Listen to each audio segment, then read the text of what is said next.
Guys, if you'll take a seat up there, and I'll pass the mic over here in just a sec after I get us started. What we have a big, as I'll announce, we've got a big audience that's online, so it's why. So about 80% of our enrollment's online right now. So. Oh wow, 80%. Well, yeah. Wow, COVID did a number, huh? COVID did a number, yeah. No, we haven't fully recovered. You were kind of like trying to hang on with some of these events, and you got dorms coming.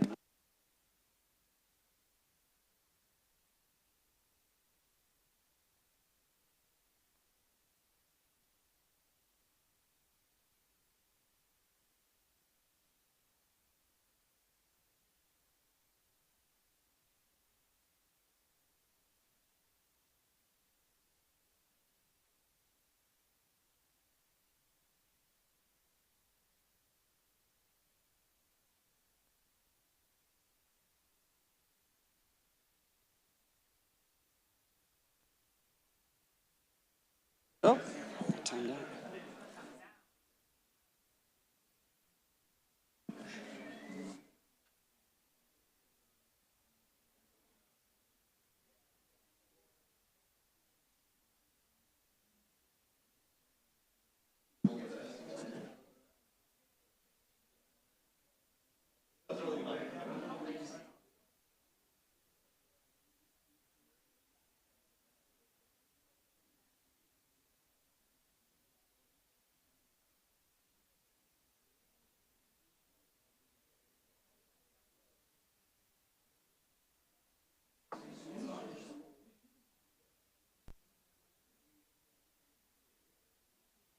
Well, good morning.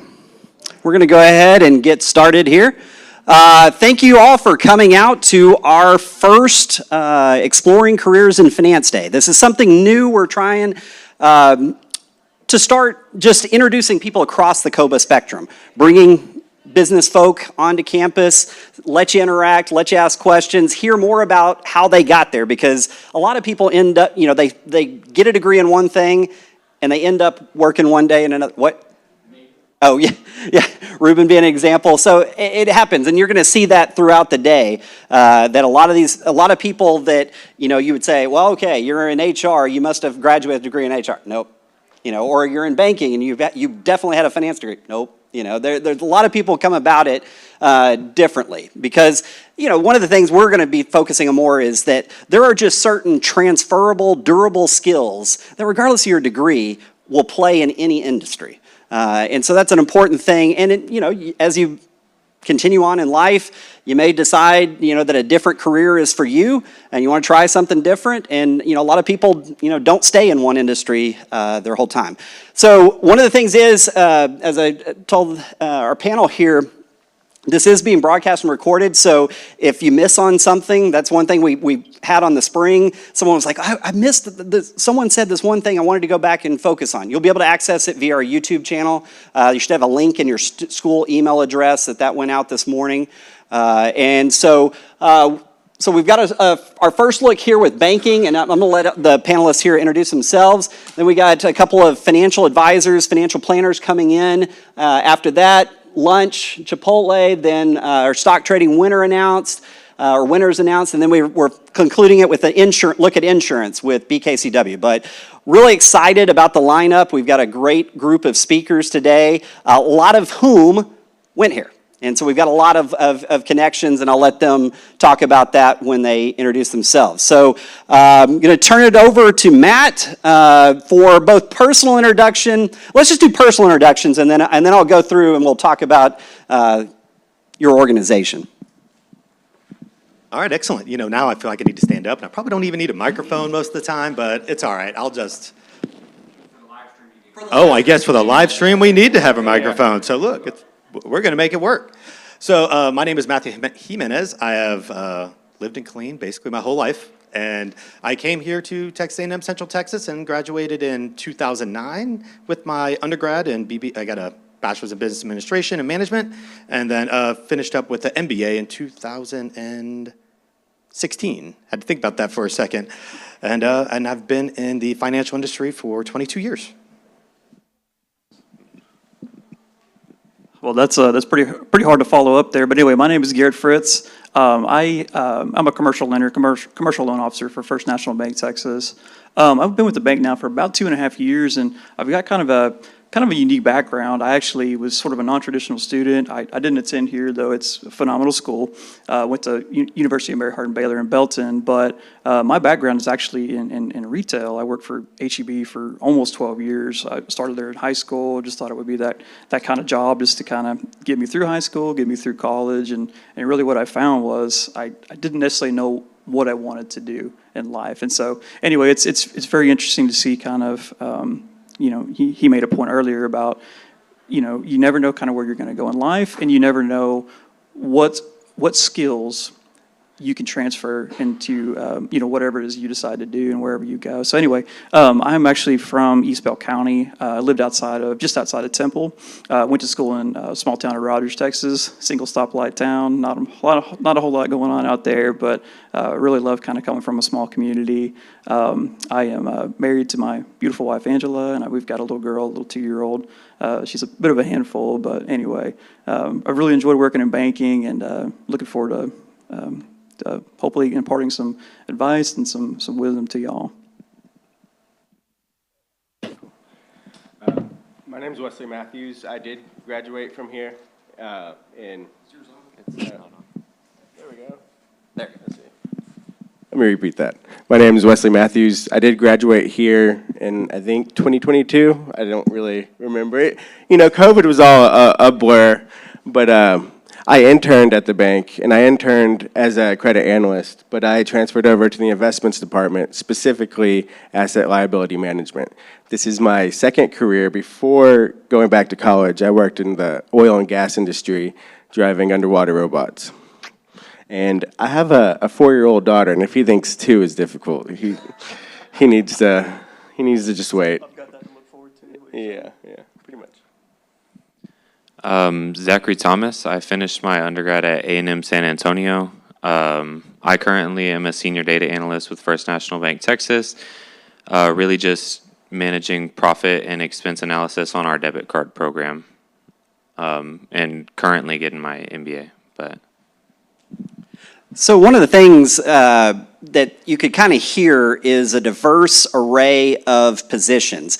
And that's what I want Matt to talk about now is, you may drive around locally and see First National Bank Texas and go, okay, we've got a big building here, small town organization. Not in the slightest. Okay, it is a massive operation. So I want Matt to tell you about the operation, its various divisions. And as you can see, they do hire a lot of our former students. Very true, very true. We are a lot larger than some may recognize. We have about 350 branches, maybe just a little bit north of that stretch over 4 separate states. We have employees that are across the United States. We have some employees as far as Alaska and Hawaii, and now as far as east as, I think we have a couple in Georgia and some of the other southern states. We definitely cover quite an array of, employees that we have that work remotely. And from a just infrastructure standpoint, there are a lot of different divisions. My area of focus, I work for technically First Community Services, which is a data center. Essentially all the technology that runs in the background and the operational aspects of that. And so that can encompass everything from the support that needed for a bank. Every bank, you go in, you have to do a withdrawal or make a deposit, that has to be supported by somebody in the back office to be able to process those things. And so that encompasses quite a significant piece of what we do, which also includes things like loss prevention, data analysis, and then just any organizational level improvements. Then you kind of work your way forward into like that frontline level employee. You have your personal bankers and your managers and district managers and the way that they need to operate in order to be efficient and kind of work through those pieces. And then you fall into a different layer of support, right? You have what a lot of these guys are doing here. You're doing some of the other commercial lending and trying to improve what we're doing in the community, really focused in the CRA, the Community Reinvestment Act, and what we're doing as an organization to give back, making sure that we're working closely with those commercial entities. Then you have other financial analysis that we do for budget, or we do for, I think, as I'm trying to remember as we're kind of talking about like debit card analysis, so understanding what we are doing, how funds are traveling, and just how those different pieces all come together. But in order to make all that happen, we have probably right around 3,000 employees that we employ. And like Dr. Lufman said, that kind of stretches a lot. We work closely with the school. I am the president of the alumni board here, and we definitely stay really in tune with the school and what we do to make sure that as talent's available, we always have places to do and people to talk to. So, and we hire a wide array of people. And kind of on that note, just kind of to what Dr. Lufman was saying earlier, I've hired people who had degrees in physics and they work in IT. You know, it doesn't necessarily always match, but transferable skill sets are real. And we could definitely dive into that a little deeper if we need to. Comes on. Thank you. Yeah, you saw when I had the title slide, I turned it off just for the sake of lack of distraction, some of the different logo names. You know, we've mentioned First Community, First National Bank. You also see First Heroes Bank is another one, formerly Fort Hood National Bank. Interestingly enough, the First Heroes name came out of a project with the school. It was a group of students working in our UCare when they were looking to rebrand a few years ago. So there is a lengthy relationship and an incredible amount of diversity. And it's, you know, he really and truly, when I was surprised when diving into it at how much of a national player in terms of financial resources this organization ultimately is. So, you know, one of the things we're exploring is that aspect of career. So I think a few of you hit on it a little bit as you started, but what got you into First National Bank of Texas, or one of the divisions of? What kind of led you there? Because like I said, some of you had some diverse backgrounds. What sort of got you thinking in that mindset, or, you know, looking at them as an employer? I'll go first. I'll say I worked in restaurants initially. And if you stand behind a stove or anything for long enough, you'll realize it's not that fun all the time. And so banking felt like I was always pretty good at problem solving, so I felt like banking would be a good match for me. So I started my career at Fort Hood National Bank, which is now First Heroes National Bank, as a personal banker, thinking, hey, well, this will be something a little bit different that I think would fit what I'm truly good at. And then while I worked there, I came to school here. And like I kind of was hoping, it kind of was just a really good fit. Some of the just problem-solving skills that were good while you're trying to cook steaks in the back of a kitchen can really be applied to working in an environment that's more around finance.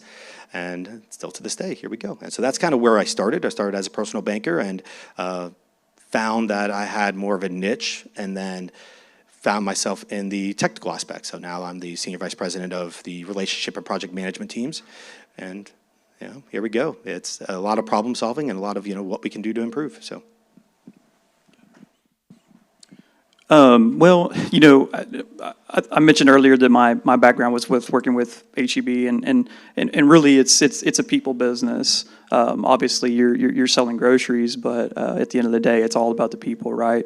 And so, really, banking is no different. That skill set, those customer service skills, just knowing how to talk to people and interact with folks and deal with people, that's a skill that translates whether you're in grocery retail or banking or, frankly, darn near any industry. So, you know, it'll surprise you, but some of the things that you guys are doing today, even if you're undergrad or whatever, just some of those soft skills, I think people don't really realize just how important having those soft skills is. And so just think about as you're going through where you're at in your stage of life now, those soft skills are every bit as important as those hard skills and those, you know, technical acumen that you'll learn here at university. But just don't ever forget about those soft skills, because they're very important. So I'm the opposite of him. He went to, you know, he worked at HEB. It's a nice, kind place. I worked in the oil and gas industry. It is not. Those soft skills were definitely destroyed. That's why they have me working, you know, spreadsheets and stuff. But I always liked math. So I do enjoy the quantitative part, where really everything is just a puzzle to figure out. And everyone's talking about skills and different things you can leverage. Right now, I think the whole bank is leveraging data, and we're just now implementing, you know, data, looking at account levels and how that affects the balance sheet going forward and how we plan, our interest rate risk and liquidity risk. So. So I feel like there's a common theme, right? Most people don't really plan to start out in banking. Definitely seems boring on the front. I actually also got really sick of working in a kitchen one day and decided to apply to a bank. I also started with First Heroes National. I started as a financial services representative doing credit counseling for our soldiers. And then I ended up transferring down to San Antonio to finish my undergrad.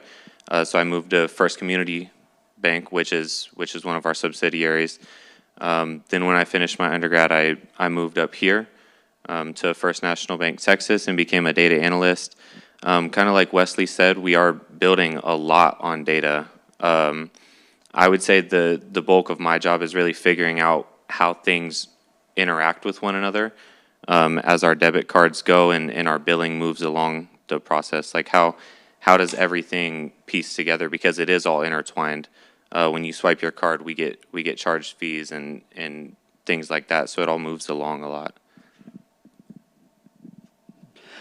So, separately, you kind of hinted on it a little bit, but I want you to dive in and thinking about, where you are today, what do you like about your job today? I mean, what are the most rewarding aspects of this position, and, would you recommend it, why, et cetera, to others?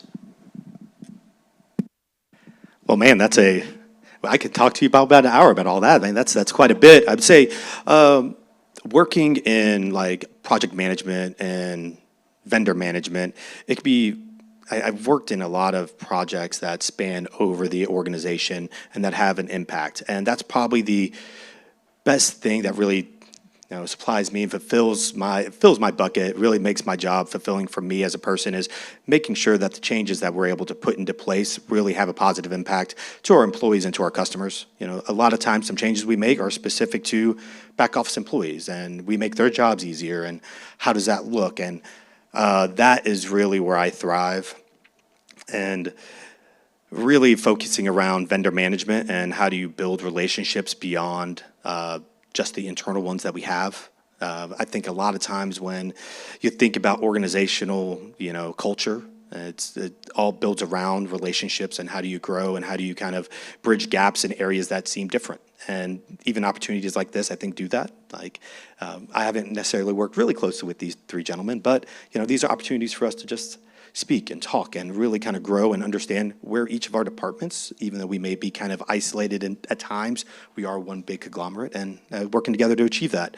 And so those are pieces that I think that really I find as fulfilling for me and allow me to really kind of dive into, what I want to do and, where the organization needs to go. That's great. So I think one of the most fulfilling and really impactful things that I get to be a part of as a commercial lender, commercial loan officer is, as we've grown in size, we've got the capacity as far as sort of our lending limit is concerned to chew off as much as, we're talking like $50 million. And, you're sitting in these conversations between, you can chew off a loan as great as $50 million.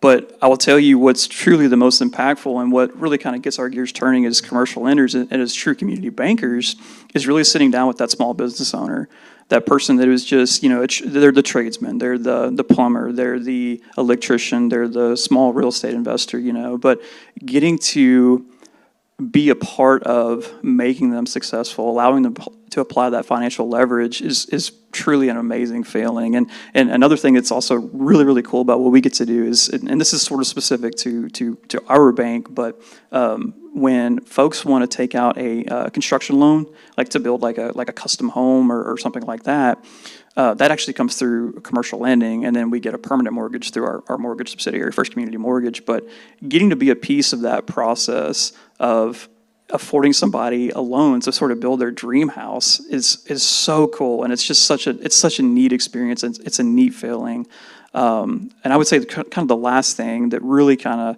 of is fulfilling as a true community banker is we lend to quite a few nonprofits, And that's a really cool thing, you know. It's great, obviously, to, you know, to loan to these kind of bigger businesses. That's fine, but I mean it when I say it. The most fulfilling loans you'll ever do are for nonprofits, folks that are out there day in and day out, just achieving mission in the community. And I think that's really, really cool. And that's truly, I go home on those days, you know, where I've worked some of those deals, and I just feel just a tremendous sense of pride as a community banker. And I will add to Garrett talking about investing in the community. From the investment side, I know we have millions and millions of dollars in securities invested in, you know, schools and projects and all sorts of different things all around Texas and Arizona and all of the states we were involved in. But as far as what fulfills me about my daily job is, for example, today the Fed is meeting and is releasing rates. And I really need to figure out, you know, how is that going to change the bank at every aspect? How are deposits going to grow or shrink due to that? Are our competitors' banks going to, you know, are they going to react as much as we are? Are we in a good position? Do we need to make loans, and do we need more deposits? Are we going to have to borrow? How much is that going to be? My department is kind of like the central network of anything that touches interest rates. And so I need to really pay attention to every part of it. And so it keeps me on my toes all day long. I'd say one of the things that I probably enjoy the most about my job is we're really at the forefront of trying to build out data and our ability to leverage data in making these business decisions. With that being said, I'm really getting to build this from the bottom up. I'm trying to put together data that we've never been able to analyze before. We've never had all in one location, and I think that's really cool. There's a lot of design considerations with that. You know, getting to see how do these things work together. That way we can pull in as much data in whatever way we need. But I really think I enjoy that, the ability to provide information to the data that allows the executives to make these big decisions that change the company and the communities that they serve. So. Well, my next question sort of may feed off of that, and that may be really part of your answer, and I'll start with Zach and work back down the panel this time. But it's, you know, sort of loaded right to your response. What have you seen change about your industry since you've been there? What have been the major shifts? Because, you know, that's what we see in a lot of situations, disruptive events, et cetera, that maybe the skill set or what you were doing had to radically change. I mean, there's so many occupations the skill sets and all that are evolving in a 2 or 3 year cycle. And so there's constant. So A, you know, sort of what's changed, and B, how have you adapted? Have you honestly had to go learn some more, you know, pursue different education, something along those paths? So when I first started, I was not really on the data side whatsoever. I was handling financial analysis in the department, you know, putting the budget together for the bank. I ended up getting transferred to a different department when we broke out, and I had to learn how to program. So I learned how to use SQL and Python, Power Query, like just use a whole bunch of different resources that are at our fingertips to make this information happen. I think that a really big thing is being willing to change, because not only is the landscape that you're making these decisions in going to change, but just the scope of your job is going to change, and sometimes it's going to be necessary, and it's going to be out of your control. So I would really say that's probably the most important thing. One thing that I've seen a lot is you know, you never realize when you're in a bank how much of a centerpiece and staple in the community it is. And not only is the bank affected by the decisions that the bank's executives make, but it's impacted by the decisions that the customers make and the decisions that the executives of other companies that we really don't have too much to do with. It's really impacted by everything, and so it requires a whole lot of change and a lot of willingness to accept that change and take it face on. So. I think he has it right that you need to be flexible. I didn't know SQL. I didn't know Power Query. I'm just now learning Python, and you just when you get to a job, you just need to figure out how you can help. I'm younger. I'm better at technology than most of my coworkers, and so it was a way I could add to my department. As far as changes, does anyone here have you guys ever before COVID invested in a CD? Okay, so before COVID, and what rate did you guys get way back in the day? Terrible, absolutely terrible. And so, these days you're seeing 4%, 5%. I almost never heard of a CD before, I came here and we started raising rates. And so that's a new source of, it's not new, but it's a returning source of liquidity for the bank and, figuring out how to use it. I'll kind of pick up on what Wesley was kind of alluding to, but just in the last few years, obviously, I think you've all kind of seen the news, and even if you're not necessarily following the financial sector all that closely, you probably have seen it, obviously, but you have this kind of ricochet effect where in 2020, of course, you're staring down the barrel of COVID, and everything is just looking like the whole system's going to collapse. And so, of course, interest rates are cut and the federal funds rate is, almost nothing. So borrowing costs for, 2020 into 2021 were dirt cheap. And then the other thing was, from a liquidity perspective, we couldn't grow our loan portfolio quick enough because we were so flush with deposits with, folks who got stimulus, and this and that. And so you just talk about just even in those 4 years going back to 2020, just the changes that we've seen. Obviously today borrowing rates are much higher than they were just 2 years ago. And just that drastic swing in borrowing costs, but also in our cost of funds that he was alluding to. To your point, most of you, mentioned that you used to get terrible rates on CDs, and as younger guys, it almost never made sense for us to just hold cash. And the last couple of years, it's made sense to hold cash because you can actually earn something on your cash, and that's something that for those of us who are younger. That's not something we really ever experienced. I'll make one other quick point too, really about disruptions in the industry and kind of how they can be kind of in a way a good thing. And I'll go back to COVID and specifically PPP. So obviously that was a federal program, but it was administered by the banks. And so I can't tell you how many customers we've actually converted out of PPP, and I'll kind of explain on that. Maybe this was a small business that had, an operating account. Maybe it's a plumber. Maybe it's I'll actually use an example of a lady that I made a loan to here in late 2022. She actually operated a math tutoring business. Her only connection previously was that she had a deposit account, and then she got PPP. But the fact that we, as a community bank, we were the ones that were answering the phones. We were administering these programs. We were able to forge relationships with depositors that we may not have been able to do so.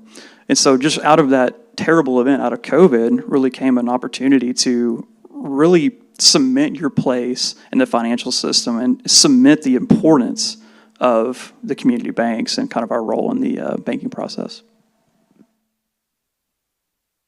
Man, guys, y'all really get this. So I would agree. I think talking about disruption is probably one of the biggest things is always going to cause you in any career or any place you want to go. Disruption is really the critical piece that you have to be willing to adapt to. And I think that's really what a lot of these guys are speaking to, and being able to re-educate yourself and kind of turn your thought process. Since I've been in banking for quite some time, I was working at the bank when we had the housing crisis and what that did, and some of the legislation that got pushed down and regulation on fee-based banking and how income is derived. We worked through, how does mobile banking change the way that people bank? That was, right there in the mid-2000s is, well, now everything is changing. Now you're inviting new companies into the financial space. Things like Cash App have changed the way that money moves. And those are things that, from a banking perspective, we have to remain very diligent and aware of. And how do we compete with somebody who's not truly a bank, but they are in the financial space? And kind of to the point that you have to constantly educate yourself about what's out there. And the next space will be, well, how is artificial intelligence going to change the way that our consumers want a bank? And what is that going to look like? And so my best advice I can give is always be curious, always ask questions of what this could be. And generally, if you ask enough of those questions, you'll find yourself in the right answer. So actually, it's funny, you bring up the CDs. I actually remember back when they paid 5% back in the day. And I remember probably my only financial deal, but I had to make it with my mom. CDs were 5%. I had a personal student loan at 7%. So I said, Mom, why don't you pay that off and I'll pay you 6%. And so I'll let you beat your CD rate, and I squeeze out a little bit. But that's the margins these guys play with. And that's what you, as you know, with your own money have to look at, is what it's that cost, what's that rate of return, and is it valuable? And you know, I think as these guys will tell you, you start looking at CDs in particular, and there's some interesting deals on the spreads for the rates and the relative terms of lock, and there is a sweet spot for you to consider tying up your money sometimes. But the dynamics and you know, they may have to see another dynamic with interest rates falling and have to readjust and reshift on what that may ultimately be. At this point in time, I do want to open it up for y'all to ask any questions that you may have of the panelists.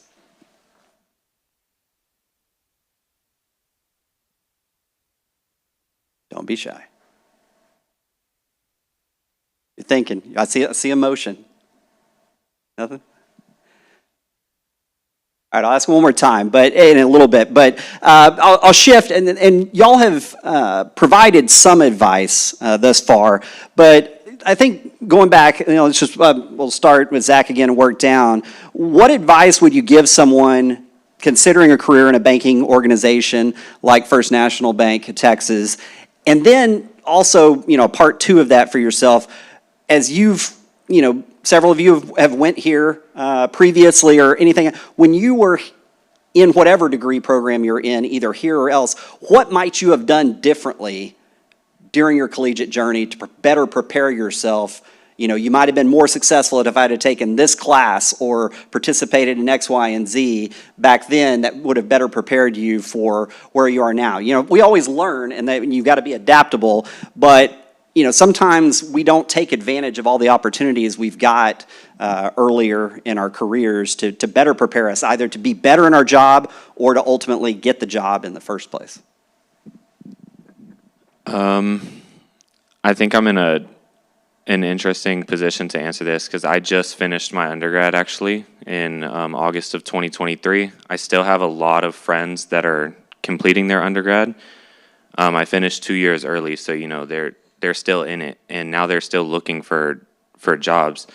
I think really taking advantage of the network that your school allows you. They're out there making connections with companies to get you internships and things like that. And at the end of the day, that is what's going to distinguish you, I think, from getting the jobs over a lot of other people. Because if you're coming and getting a degree and that's it, this is the most educated that the United States of America has ever been, right? So everybody's getting a piece of paper. It's important to get the experience as well, and your school is going out on a limb advocating on your behalf, saying our students are qualified and they're trying to get you internships. Take advantage of it. If you're thinking about going into banking, I think that you should just do it, because you don't know truly, like you don't know if you're going to like a job until you start doing it. You could dream up whatever career it is all day long, and then once you're actually in the office for 8 hours a day, 5 days a week, you might realize that you hate it. So I think that it's important to give it a shot and see if it is something that you like. But yeah, really just take advantage of the networking opportunities that you're provided and go out and get the experience, get the internships, and take chances. I think it pays off. I want to add to the internships, but not from his perspective, but from mine. When I was taking classes, we'd be studying certain things, and it almost would just study for the test. You really didn't apply it to anything else. You don't know exactly how it relates. But if you get an internship, you can see one-to-one, the knowledge being applied in real life. You actually know why this is important instead of just kind of trying to get good grades so you can get the job. I think that's the biggest value of an internship. Aside from that, I think we've mentioned it plenty of times, data. I probably would have taken more data classes just to get that first step before I came to the job.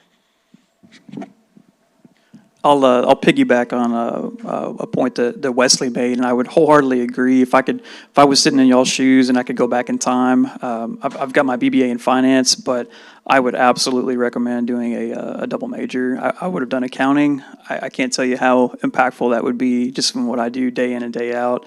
And it's not to say that I don't have a decent foundational knowledge of accounting, but having those extra, I think it was 16 credit hours at UMHB, in hindsight, I should have just done it, but nonetheless. And then, I want to kind of, internships are truly an amazing thing, but they're all about what you make it.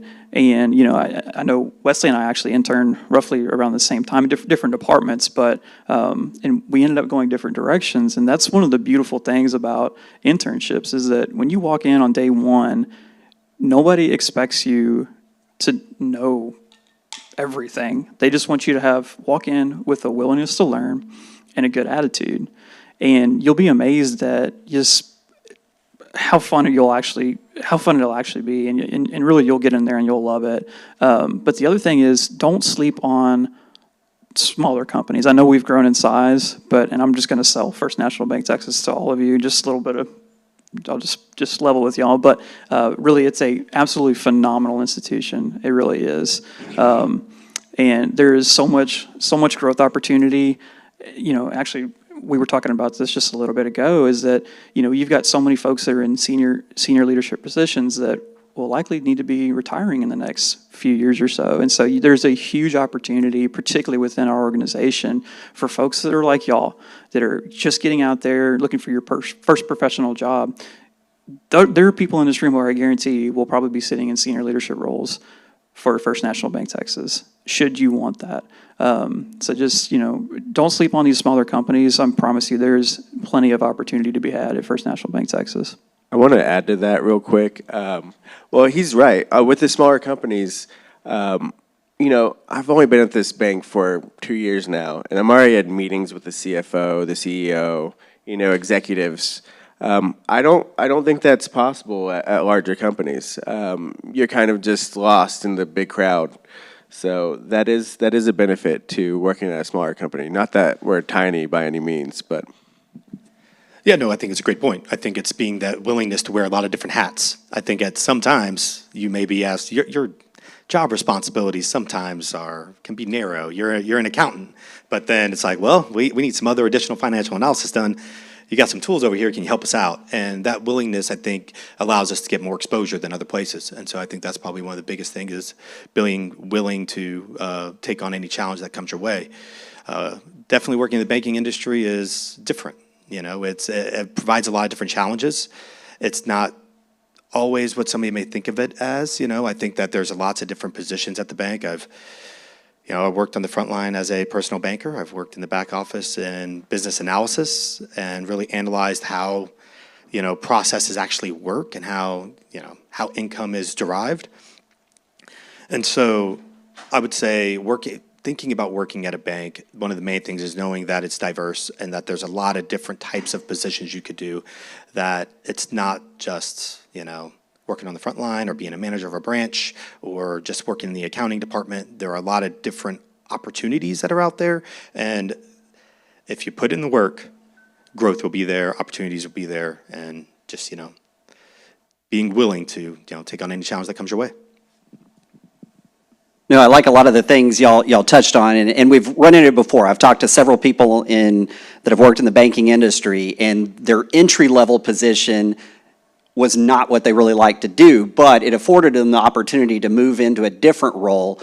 And like I said, particularly with a business like First National Bank of Texas that has so many different diverse divisions and operations, there is a lot of opportunity there. I loved what you said about the willingness to learn and attitude. Believe it or not, we talk about skills employers are looking for now, and usually it's good communication, teamwork, et cetera. One of the things I didn't see 5 years ago, that when I started surveying HR administrators over the last few years over and over again, is a willingness to learn, to be able to be flexible and adaptable. So exactly what he said, that's a huge skill, okay? Just being open to new possibilities. And sometimes it's those new possibilities that, it brings something out. Maybe you're a little hesitant and you try it and go, oh my gosh, I didn't like this before, but this is a great thing. So you actually find your career ultimately through one of those opportunities. Okay, last time, if you got any questions here. Yeah, I'll give you the microphone. So earlier you guys mentioned Power Query and SQL. What sort of programs do you guys recommend learning or viewing? Talking about data visualization programs, kind of like Tableau or Alteryx. What sort of things do you guys see on your work, on your daily things that we can actually learn and be ready to use? We did mention SQL already. Incredibly versatile tool. I also think that Power Query is a big one because, Tableau and stuff, you want to learn, I think, dip your toes into a little bit of everything. Because if you're in data visualization, you don't really know what your specific organization is going to want you to know how to do. So that really all comes down to organization-specific skill sets. But I would say if you have a general understanding of any of them, so whatever you have access to, whether it be Power Query or Tableau, at the end of the day, they're all strongly correlated. They also show that you have a good base level of understanding. And once again, back to that willingness to learn, you might go into an interview and I know when I first did my interview, they actually asked me, do you know how to use Microsoft Access? And I was like, I don't really think we touched on that one. I really know Excel. And I was like, but I'll learn it. I was like, I'll know it before my first day. And I think they like that. And so a willingness to learn is not only displayed, but it can also be communicated. So you can share the fact, hey, I know this and it is a similar skill set. I'm willing to learn whatever I need to learn. So I think at the end of the day, just learning something is better than. One, I think Power BI would be a little safer to start with, just because most companies are going to have Microsoft products. I don't know if everybody's going to have Tableau or Alteryx, but I'm going to say something controversial to say in a college, ChatGPT. I would get a project, something I want to do, something that I want to automate or do something a little better, and really I kind of have a conversation with it, and it'll spit out some code. It might be wrong, it might be right, but then I can work with it. And so I've kind of learned through ChatGPT, because if I just sat down and took a course, that'd be hours out of my day that I couldn't necessarily be productive. But with that, I can be productive while learning, and I can give it back what it gave me. Said, I know none of this. Can you please help me learn this exact thing? And it helped. And just to kind of piggyback on that, I think kind of it's understanding what those tools are available. We talked about disruptors earlier. We talked about how AI is influencing the way that we do business. And the way that he is using it is a way that is very popular, right? It is truly about how can I optimize the code that I've now written. These are things that are out there today and that organizations are heavily investing in. And there are products that are out there that are driven specifically for organizational needs. Now, to your point about Tableau or some of the other data analyzation tools, I'm right there with you guys. I think dipping your toes in them, knowing some of it never hurts, and being able to speak to it and understanding how you can pull data sets together, just kind of the underlying how you correlate information I think is always a powerful way to express yourself. All right, well, thank our panelists here today. And I will say, no, it's perfectly fine to talk about AI. I just got back from an academic conference, and they were trying to teach us how to use it to make our jobs easier. So thanks again. All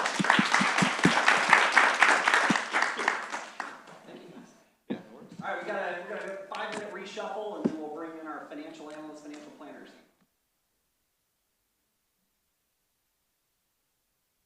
Anybody has questions? Call Garrett. Yeah, feel free to come up and ask us eventually. Oh, yeah, that too. Yeah, I mean, don't want to talk. Bags, maybe they pulled shirts. Let's see.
We never saw him come in or out of that.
pretty simple as on and high.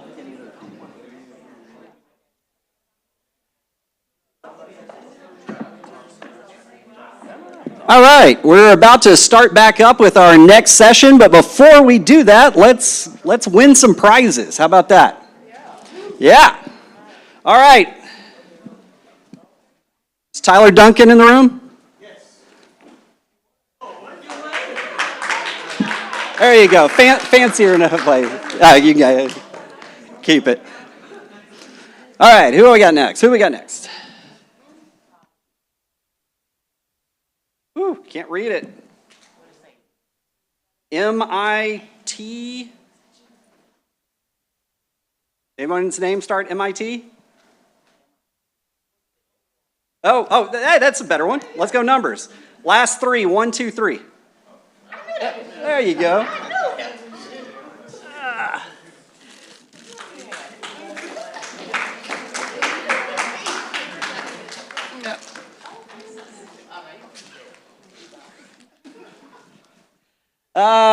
There we go. Last three. 1, 2, 4. That's me.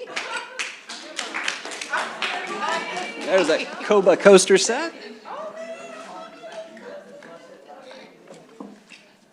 Oh, I guess we got 2 winners coming up. 1, 3, 3. 1, 3, 3. 1, 3, 3. Who's hit 1 through 3? Whoop. Well, and let's just back it up 1. 1, 3, 2. 1, 3, 2. Hey.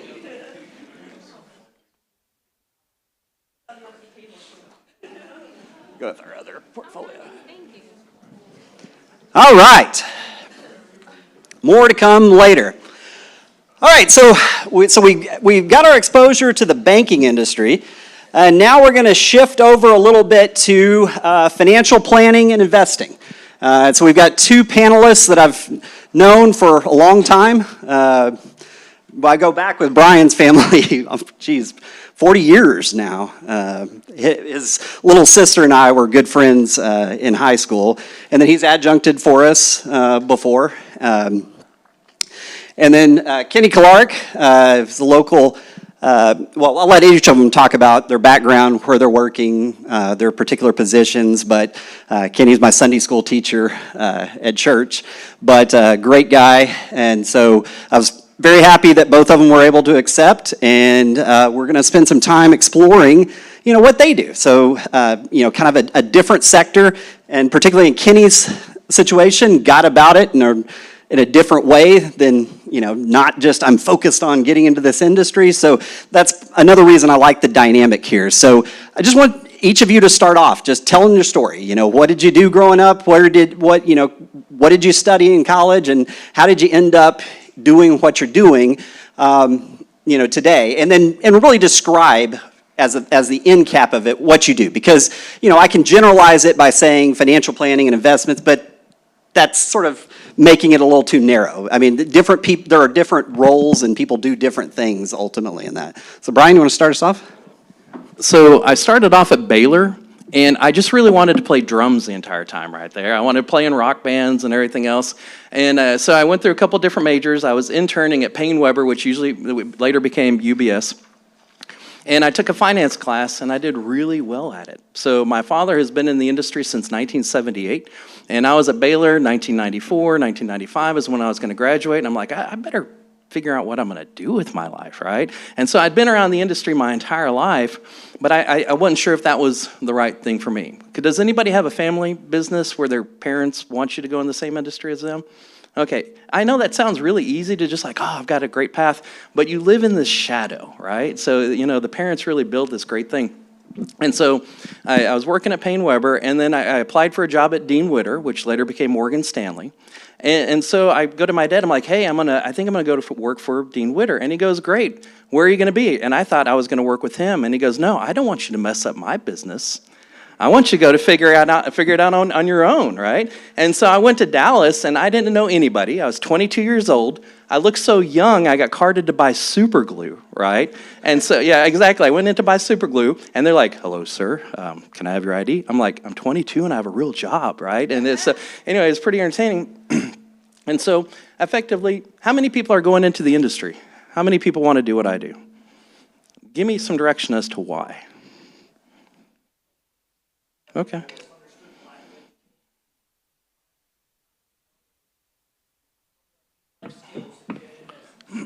Okay, good attitude, right?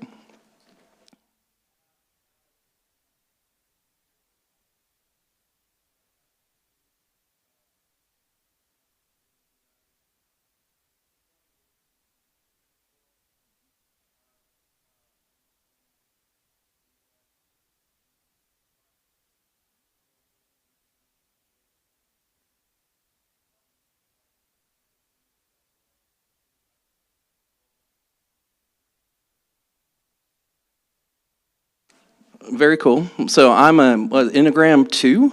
I'm a service dude. I like helping people all the time, and I love learning new things. And my industry is daily, I have to learn something new. I get up in the morning, about an hour and a half before work, and I start stretching, and I listen to podcasts from all my favorite portfolio managers, right? I'm trying to figure out what's going on with the day, because when I talk to people, they like to know that I know what's going on, right? But if you are getting into this industry to really help people, it's the right attitude. If you love learning and things constantly changing, you're getting into the right industry. If you're looking for a nice, stable thing where no fires happen and no dumpster fires are waiting for you around every corner, this is the wrong industry for you, right? So, because things are constantly changing, I used to think that I would take care of people and they'd call up and say, hello, Brian, what is the market doing? What does my portfolio look like? And am I gonna be able to retire? And I would go, yes, we're doing great. Instead, people call up and say, my stepson just wrecked the car. Or I just lost my job, or I just found out I have an illness and I can't work for 6 months. Or I have people call up and say, hello, everybody at my company says that I should buy gold right now. Should I do that and put all my money into gold? I get random questions all day long. I usually talk to about 20 to 25 people during the day, so I'm constantly on the phone talking to people. Then I take the opportunity to talk to really cool people when I guest lecture at different places and kind of talk about my industry like I am right now. But just know, it's an extremely dynamic industry. And it's dynamic not as far as what's going on over the course of many years, but daily. When I started off my industry, in the industry, it was 1996, y'all didn't have the internet, right? You had AOL, you got on there, and you basically had to trust your financial advisor to give you advice and information on companies. Then, right around 1988, 99, everybody could get all the information, and they're like, Brian, why do we need you? Then in 2000 through 2005, everybody said, hey, we've got too much information. What the heck do we do? You see how it changed? I went from being the person who had all the information to now the navigator, to now the long-term planner. And I think Kenny can probably address this. I'm kind of psychologist, therapist, and coach a lot. When people call up and like, hello, did you see the election? One way, whether you loved it or hated it, people are like, I'm losing my mind. What do we do about it, right? So either direction. So in the big picture, I do have my undergrad from Baylor. I have my MBA from UT. I'm a certified financial planner. I have all the certifications. I work with a lot of cool and dynamic people. And I can tell you, each day I have no idea what's going to happen because it's new every single day. Is that a good start? No, it's great. And in fact, you talk about, if you love predictability, stability, it's a challenging industry because I actually, one of my childhood stories of his sister, I remember the 1987 stock crash and her talking the next day about how grumpy her dad was the day before. And it was really upsetting because, you had all these calls that we're fielding with people ultimately not real happy. Real quick, for perspective, imagine having $1 million and you go, hey, Brian, I've heard you know what you're doing, right? You give it to me, and a week later, you have $750,000. All right? And you're like, Brian, do you know what you're doing? Yeah, I'm really good at this. In fact, we're going to get out of this. Are you sure? The same thing happened in 08 and 09. It's like, hello, Brian, here's $1 million. And then 2 months later, they had 600,000, right? And they're like, do you really know what you're doing? And you have to have that confidence, that ability, the information, the education, and the ability to communicate to be able to say it will be okay. So anyway, Kenny, I'm sorry. All No, yours, sir. and it's not intuitive that doing nothing in those kind of situations is the right thing to do. My name's Kenny Kolaric. I'm a lifelong Central Texan. I'm a Scott and White baby. Went to A&M, the mothership, to get an engineering degree back in 1983. Just for reference, how many of you were born after 1983? Okay, I'm just, my back just started hurting. Got an engineering degree, chemical engineering degree in 1983. You won't know this, but there was what we call an oil bust, and nobody was hiring chemical engineers. That's one of the nice things about this particular vocation is it's relatively economically inelastic, I think is the right term. So anyway, couldn't get a job, and out of school decided to start working on an MBA, started taking programming classes and learned a few programming languages and got a job here locally with a company called Wilson Art in Temple. And basically had a career there in IT for 30 years. And so you haven't missed anything. I haven't gotten into financial planning yet other than my own.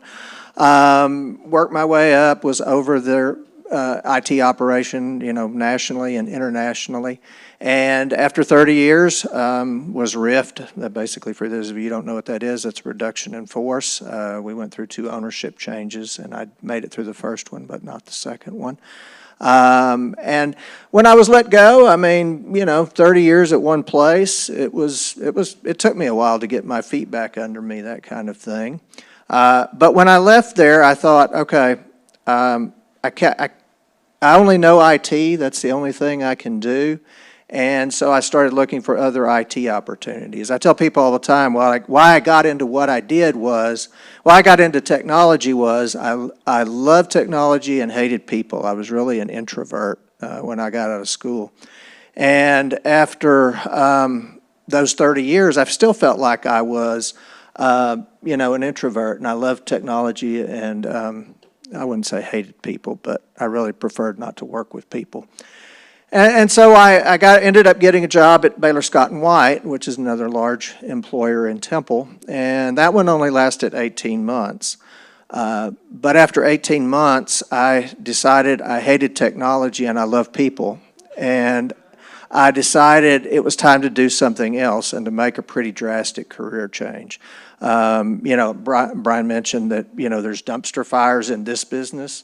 But in a large organization with technology, there's dumpster fires chronically. I had a great network administrator. He said when executives would come down and ask if the network was down, he would say somewhere.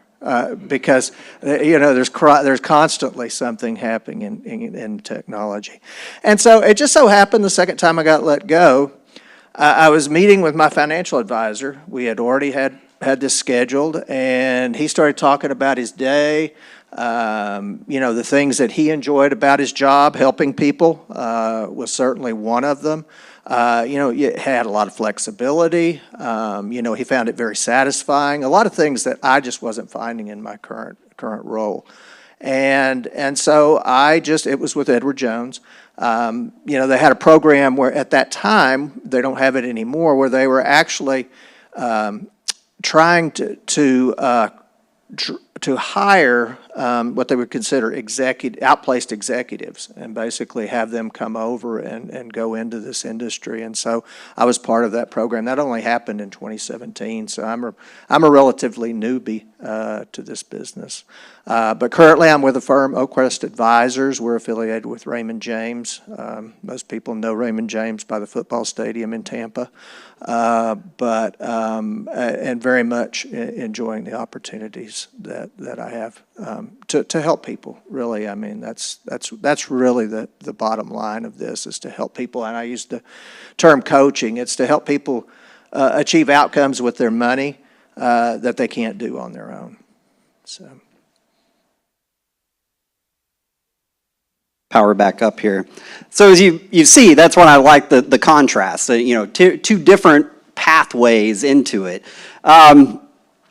So I do want to go back to Brian and kind of drill in on one thing.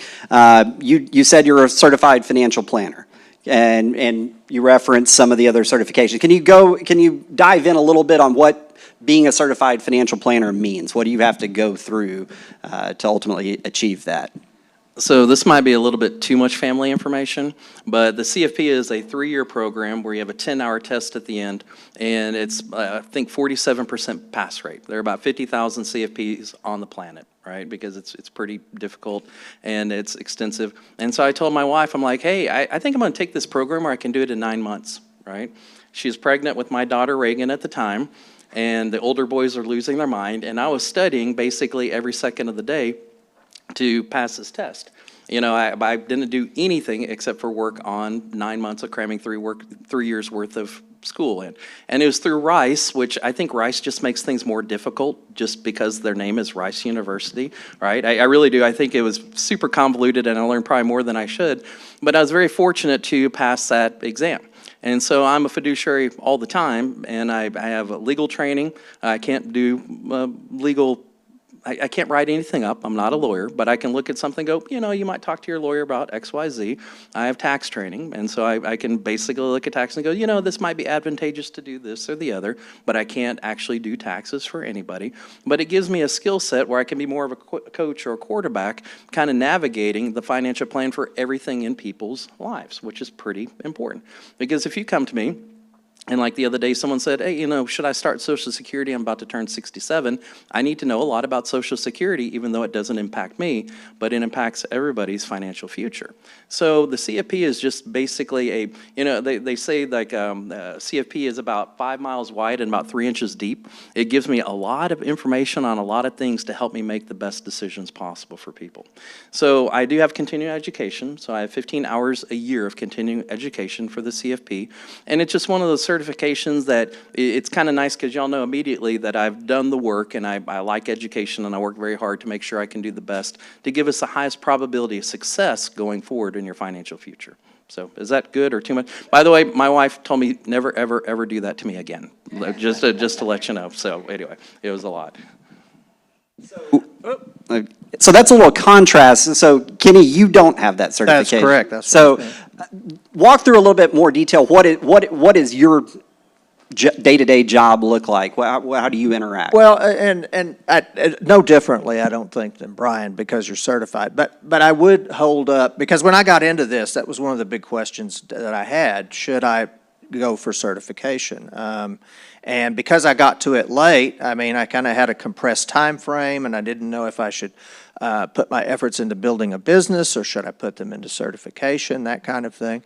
And, you know, I had some people that were in the industry kind of talked to me and said, you know, if you find that certification is a hindrance to you building your business, then at that point you need to go get certified. And, you know, I'm not saying this is widespread, but I have rarely found it to be a hindrance. Not being certified, I've rarely found it to be a hindrance because, you know, like you, I think you alluded to, I mean, we have FINRA requirements for continuing education. The firms that we work for have requirements for continuing education. You know, the Series 7, Series 66 that you take, you know, you get the nomenclature, you get the background, those kind of things. And so, you know, would I ever discourage it if you had the opportunity? Certainly not. I don't think it's a negative, but I don't necessarily know that it's a requirement to really be successful in this industry. Absolutely agreed. My dad's been in the industry since 1978, and he does not have a CFP. And the dude is super smart. He gets things done. He knows things. In fact, I'll go in there and ask him questions. And then to give me a hard time, I go, hello, Mr. Certified Financial Planner. Do you know what the answer is? And usually I go, let me Google that real quick. So anyway, but certification is not paramount, right? It's just one of those things that people can look at it. It's just a little bit easier to get into the conversation that I do have this. And so most things that we do that need a CFP, you get training within the company to do. Okay. And I will say this about CFP qualified or certified people. They are better with terminology and explaining terminology, I think, than people that, that don't have it. Yeah. Thank you. So the follow-up, part two, Kenny, walk through what do you do on a day-to-day basis? And Brian, you kind of touched on it, but you can follow him up with a little bit more detail. Well, it's kind of interesting what Brian said. Okay, so let's say there's 28, how many work days? 20 work days in a month. 18 of those, I try to have 4 to 5 pre-scheduled client appointments. And those are typically either annual reviews or more frequent if the client wants them. And we just basically go through their portfolio. It's more about me sharing information, but it's also for me getting information from them. Have they had a health change? Have they had a family change? Have they had, a financial change? Those kind of things. So it's, this is really a relational business. I've not been in this industry when it was what I perceived to be more transactional, when people would call their broker. I don't think Brian's even that old.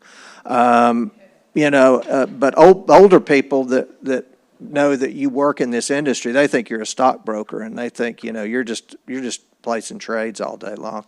But a typical day is just trying to keep up with the number of households. I mean, I don't know how many households you have, but somewhere, usually between 200 and 300 households is a good sweet spot. And so you just kind of try to divide that up over the course of the year and just stay in contact with people. This is a lot like coaching in that you don't want there to be any surprises. And so you try to stay ahead of, for us to receive a surprise, but for there to be a surprise for the client as well. And then there's those 2 or 3 days out of the month where the dumpster needs attention, and you leave the office that day and you say, "Wow, I didn't get anything done that I thought I was going to get done today." But the next day you kind of pick back up and you leave off. But I think a big perception, and I would say different offices may run differently, but if I had to say one thing that has changed or one thing that's been a surprise to me is how little time I really spend in research on investments and things like that. I rely on those people, at the home office or, third-party wholesalers, those kind of people that are doing that kind of research to do that. And then I use the results of that research to try to craft, portfolios based on, really what people want and how they want to get there. I tell my clients all the time, then I'll shut up because I feel like I'm talking too much. But, one of my biggest gauges of success is how well you sleep at night. And if you're earning a lot of money, but you're not in a portfolio that you feel comfortable with, then I don't feel like I'm doing my job. And so I want people to plan, to know what they're trying to achieve, to know what it takes to get there, but then as much as possible to be comfortable with the journey that we're going to take. So let Brian talk now. It's all great information. Most people say, does that sound good? Or do you feel comfortable with that? If you can say, do you feel comfortable with that? That is by far the right question to ask with anything. Legal, medical, anything. If your doctor is talking to you and she says, hey, do you feel comfortable with what we're talking about? You can go, no, I have no idea what you're talking about, right? I don't feel comfortable with that. On a financial plan or anything else, it is paramount that comfort is one of the key components. Do y'all know the number one reason why people leave financial advisors? Can y'all guess? Do it? Interesting, okay. Not on the list, but definitely, I'm sure trust is a component that's like a symptom of other things that happen. Would y'all say return? Would y'all say? The number one reason why financial advisors lose a client is because of lack of purposeful communication. Number one reason by far, right? And so in the morning, like I said, I listen to podcasts, I do research, I have many funds that I do business with that make me look smart. And I'll read those over, and I have a purpose for calling people up during the day. So I get in the office, I get everything started up, I go through like 3,000 emails, just kidding, there's only maybe 100, but I go through all the emails, then I go and talk to one of my teammates, she's the head of operations for the team, and we have 7 minutes where basically I go, this is what I hope to achieve for the day, she reviews my schedule, and I go, what do you need me for? And we go over, okay, this account needs this, I have a question on this account, we're about to do this financial plan, and we review for 7 minutes just to make sure we have a touch point every single day. And immediately I go into my office, I pull up everything that's happened from the night before, take a look at new cash that hits the account, transfers, anything. Maybe NVIDIA comes out with great earnings, maybe someone comes out and says maybe we committed fraud, and anybody that has those positions, those are the fires to put out right off the bat and go, hey, maybe there's a problem, but there's purpose. right? And so the next phase is making sure, how do I hit 25 phone calls a day? I know this is going to sound super lame, but on my paper, I write down the date, I write down the number 25, and I put little check marks until I call all of them to make sure I get it done. I don't know if y'all do this for homework, a little bit of accountability, because quite frankly, if I didn't work at all during the day, nobody would call me up and say, hey, Brian, I noticed you didn't log onto your computer. I noticed you didn't make any phone calls. Nobody's looking at us until we don't make enough money to support the company. Then we have their attention. But the bottom line is it is all self-motivated as how we take care of people. So I make sure that I talk to people. On Tuesday afternoons, we have a culture meeting with my office. Everybody gets together and we go, okay, where are we going to be in a year? What are our goals for this current year? Who are the people that are taken care of? Are we making contacts with everybody? Right now, everybody's integrating AI into all the process, into Salesforce and everything else. So it says, you have a client that hasn't been called in 62 days, and normally you call every 42 days. You might want to give them a call. Or you have a CD maturing, or you have a large position in Microsoft or something, maybe you should look at it. Or you have a client that has over 100,000 with you and no other assets, they might leave you. And so the computer is constantly making recommendations, which helps a lot, because in the old days we had to be self-motivated and just figure it out ourselves. So technology is really rapidly changing how we do our business and how we handle people. But the bottom line is, anything that I can do to have a reason to call you to say, this is what's happening and this is how it impacts you and how do I increase your comfort, that is the most important thing I can do, period. Because I've been in the business long enough where I've seen people that maybe were 10 to 15 years from retiring, and now I see them 10 to 15 years after retiring. And do you know what's nifty? It works. People have money. And if you plan well, retirement is brilliant. If you don't, you have a very rough time. You either get sick, you spend way too much money, or you call me way too much, and I don't have time to be someone's pen pal every single day, right? So I can't answer everything. You know, men, the number one thing y'all do when you retire, and I'm guilty of it too, is watch more TV. None of y'all are in this room to work hard and watch more TV in retirement. Oh, who would like to watch more TV when y'all retire? Too much more TV? Another thing is 13 months after you retire, if you don't have another job or something to do, you start losing mental acuity, right? And these are things that I talk about with clients all the time. If you ask me the best time to retire, I'm going to say never. And it's not a joke. Find something you love to do where you get to work. You don't have to work in the future. These are important things. You see how those are important things to kind of communicate? And I see all the heads nodding. They're like, yeah, I know somebody who went through that right now. And that's what Kenny and I do. I mean, we talk to people and we figure out, where do they want to be? How do we make it comfortable? And how do we communicate in a way that will do it? How many of y'all exercise in some form or fashion? What's the best form of exercise? No, there is one. The one you'll do, right? I don't care if it's working out, jumping jacks, pickleball, whatever it is. Financial plans are exactly the same thing. Our goal is to make sure we can figure out what the heck will get you into a financial plan that you will stick with, that you'll be successful with. So anyways, that helped with kind of the day. That's a little bit of macro. My apologies for that. So That's very good. So let's talk about I think we've hit a little bit on the why you're here and the why you like the deal. What have been your biggest challenges related to this specific? Kenny, you talked about you've had a long background heading in, but in your role as a financial advisor, financial planner, what's been your biggest challenges thus far? Kind of like Brian said, you have to be your biggest fan. You have to be your biggest cheerleader. And I think one of the things that, getting into this was, you're going to have bad days. It's not necessarily when the market goes down. It's when people you've been working with decide to work with someone else, or people that you've been working with for a long period of time decide, they're going to go work with someone else. I mean, that happens. And just to be able to not dwell on those things, to learn from them, and then to move on, and whatever may, I like what he said. I knew the answer because I'm in the business, but communication is often what has been lacking. It's been something that that's easy to deprioritize, and I would say that's the next biggest challenge, is to keep the main thing the main thing.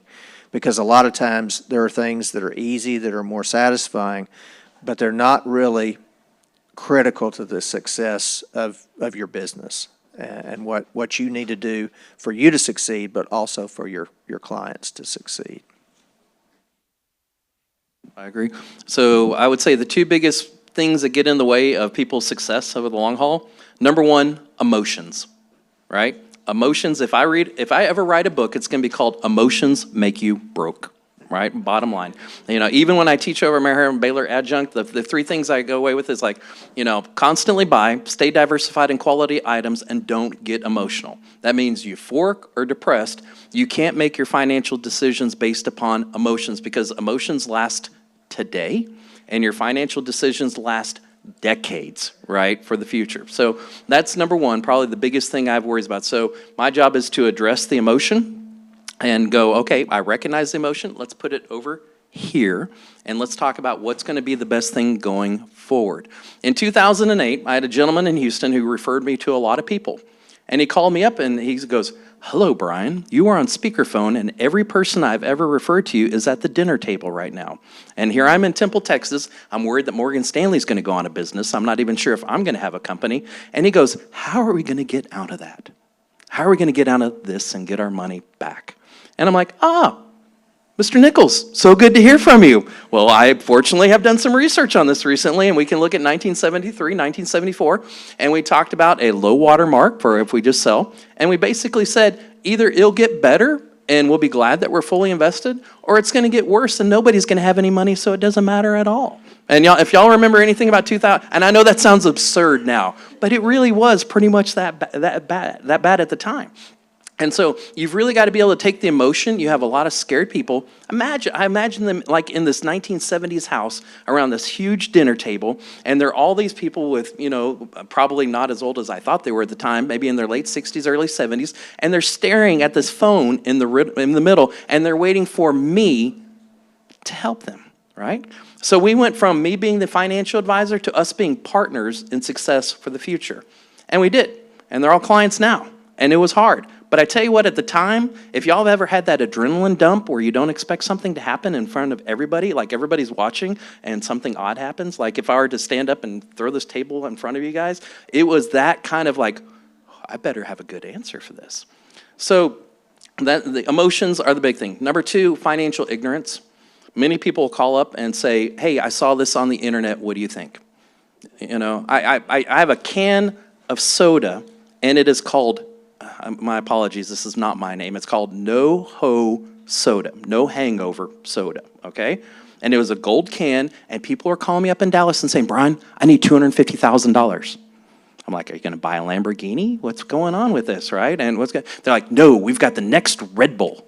And I'm like, "Well, why is it the next Red Bull?" Because we're going to have this drink that you drink before you go out drinking alcohol, and you have no hangover the next day.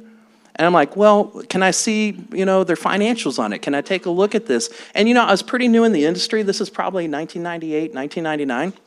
And so I said, "Well, I don't know. I mean, if you really need that, if you think it'll work, that's great, but I don't know enough about it."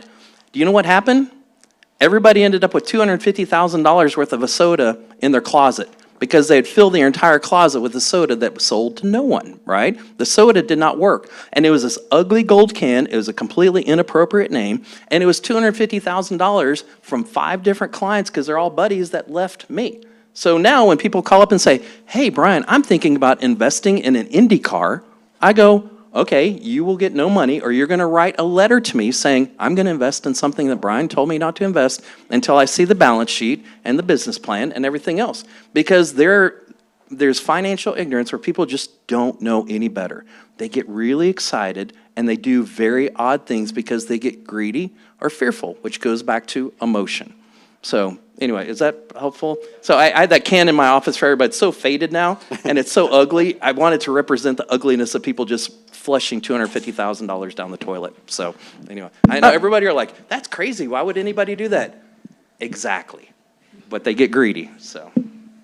All right, we've got about 5 minutes left, so I want to turn it over to you to ask if you got any questions for them. I've got one more possibility if you don't, but. Okay, maybe, oh, Okay.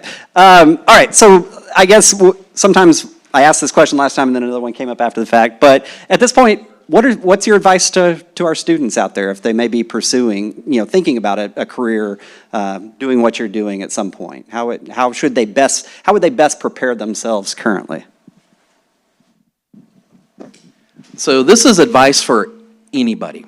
Fair enough, any career that you want. There is a huge lack of leadership in the world today, okay? You have an entire generation of baby boomers, 71 million people that are just leaving, right? In fact, they're leaving and retiring more rapidly than we expected at this point. Any opportunity you have to lead an organization or get extra education or training that your peers don't want to take, let me tell you, it's going to be hard. It's not going to be any fun. You're going to make a lot of mistakes, but you're young and you make your mistakes now where the consequences are not as big. Because one day you're going to be my age and people are going to need leaders, and you want to make sure that you have lots of situations where you led before, okay? I don't care what industry you go into, but if you're at a job and they say you can work an extra $12 and we'll pay, or hours a week and we'll pay for all the training, I don't care what it is, do it. The more you can improve yourself, the better you can go out there and lead and get experience to do it. Fail a lot and figure out what you did wrong and do better next time. You will be radically better. I always tell people, if y'all had a money tree in the backyard, what would y'all do with that money tree? Water it? Okay, what else would you do? Would you put a fence around it? Good fertilizer? Would you put like cameras all around it to make sure it's on track? Friends and family, you are that money tree, right? Water it, fertilize it, protect it, do everything you can to make sure your personal net worth, income, and ability increases monthly. Y'all hear what I'm saying? Y'all are the biggest income that you're going to have in your world for many, many years. Warren Buffett made 99% of his money after age 50. Up until age 50, he had to work really hard to get to a point where he could invest. Is everybody good with that? So that's for any industry. That relentless pursuit of knowledge, go out and lead, and when you make a mistake, the great thing about being a football player is if you lose, it's not an indictment of who you are. If y'all make a mistake the first time as leader, good. Learn from it and get better, because the time you're my age, you're going to kill it. And better yet, you're going to have a skill that nobody else has.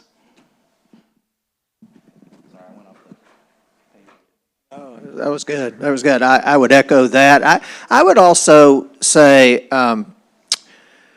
if you don't have the opportunity, if you have a skill that you would like to develop, but you don't have the opportunity maybe in your job, find other avenues to do that. I know whenever like I said, my early career, I was a programmer, so I didn't have the opportunity to lead really. I mean, I led one person. But if you look, like I wanted to develop communication skills, presentation skills, and I would go and volunteer with nonprofits. And those kind of opportunities, those kind of people are looking for people, to work for them, to help them, and it gives you an opportunity to develop your skills. And so I would encourage that. I would encourage, like I said, communication. I mean, it's so much of what we do, particularly in our role, but anything that you're going to do in the workforce is going to involve communication, and you need to be comfortable communicating, with people that are higher up, with people that don't know what you're talking about, with people that are subject matter experts. I mean, just being able to identify, who it is you're communicating with, and knowing how to appropriately communicate with them, I think is very, very critical to what you want to do. And then I would encourage you. Don't ever, I mean, I'm kind of a poster child, but don't ever consider anything off limits or closed. I mean, you just never know when the opportunity is going to present itself. And I tell people all the time, I have a family member now who just lost their job last week, and I said, the thing you've got to do, you've got to stay active. I mean, you never know when the opportunity is going to present itself for you to have an opportunity to do something that you really love and want to do. And so, I'm a man of faith, person of faith, And I believe that there is guidance that goes on, outside of what we can see, that opens doors for us. So. Well, thank you, gentlemen. I greatly appreciate it. Everyone, round of applause. Thank you so much. Thank you. And Iris, are we ready? Are we ready? Okay. Take a short break here, and we will have lunch here shortly.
See if I can get somebody second.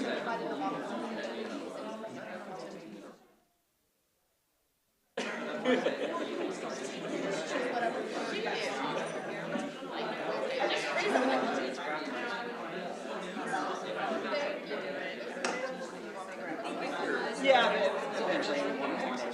We'll try to get everyone through the line and then. Thank you so much.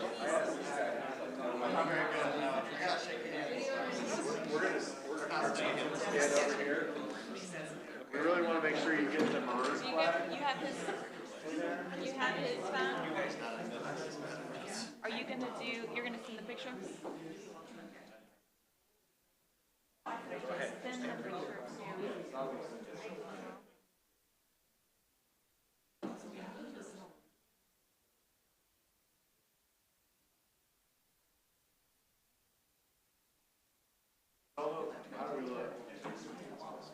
Just smile. No, just kidding. I was just kidding. Tell me what you guys think.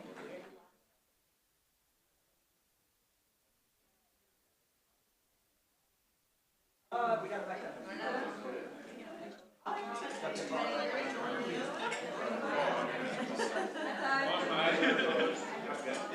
right, everyone, lunch is served, so feel free to go. What's your pack?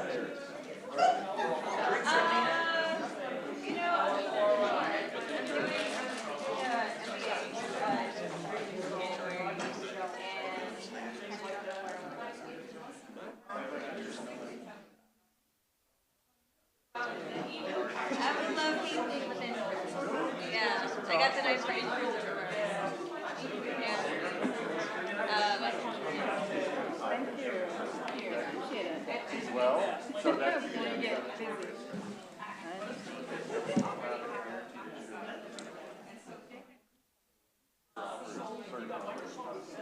College of Business now, we're back up to 1,100. We've gotten down.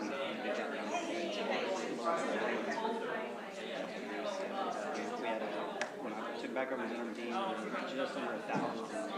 This last fall, seen a good little rebound.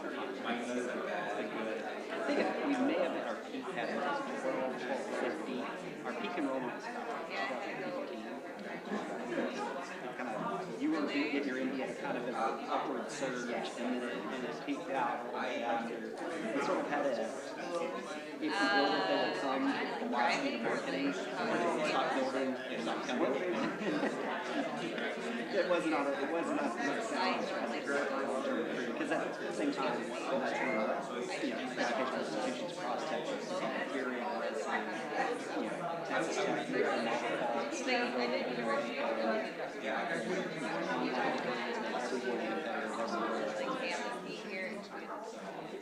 heard a little bit of it. Yeah, one thing post-COVID is just face-to-face. Bring it back. For students, I wish we had these. We've got some dorms going to come in probably about 3 years. And so with that, so to get 20 but they got 4 years. So we'll feel access. In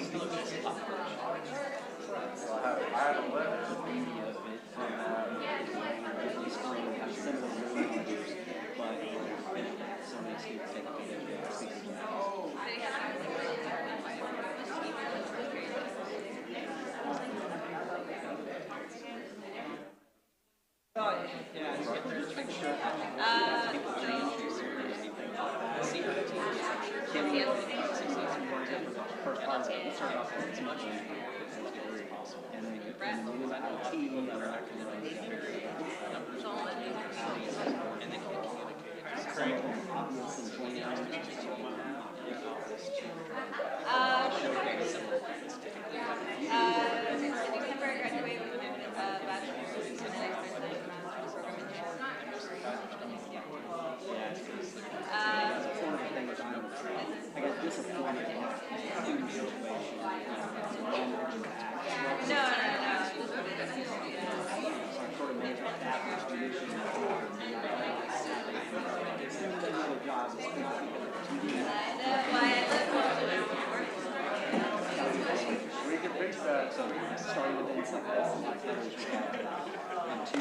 No, that is true. I live right behind you.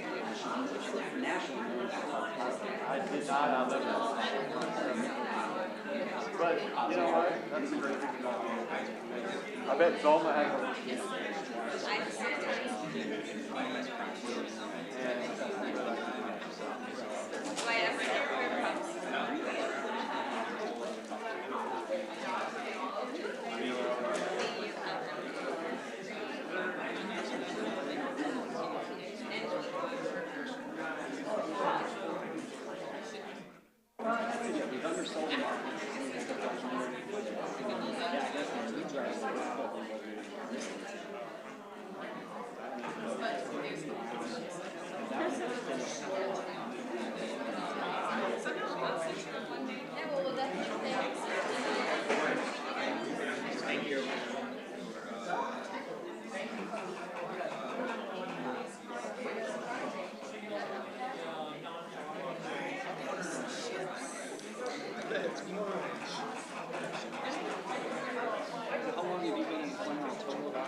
Hi, I'm Craig. Lucas, nice to meet you. I'm Craig. Very nice to meet you.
All right, we've got a few people still going through the line, and then we'll get started. But while we're here, let's give away some more prizes.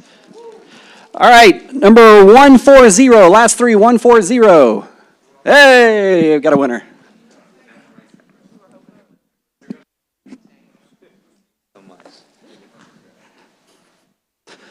All right, what do we got next? 140.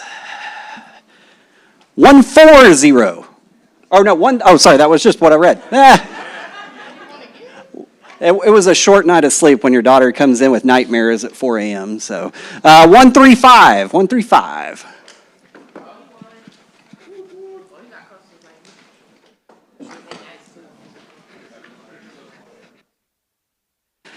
Okay, let me throw that one at this time. 138. 138.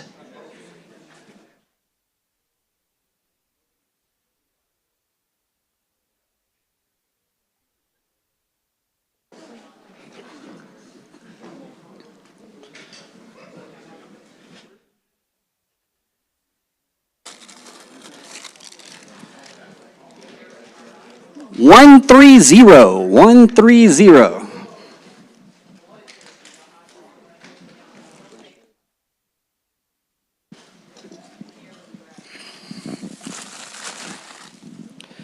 And 127. 127.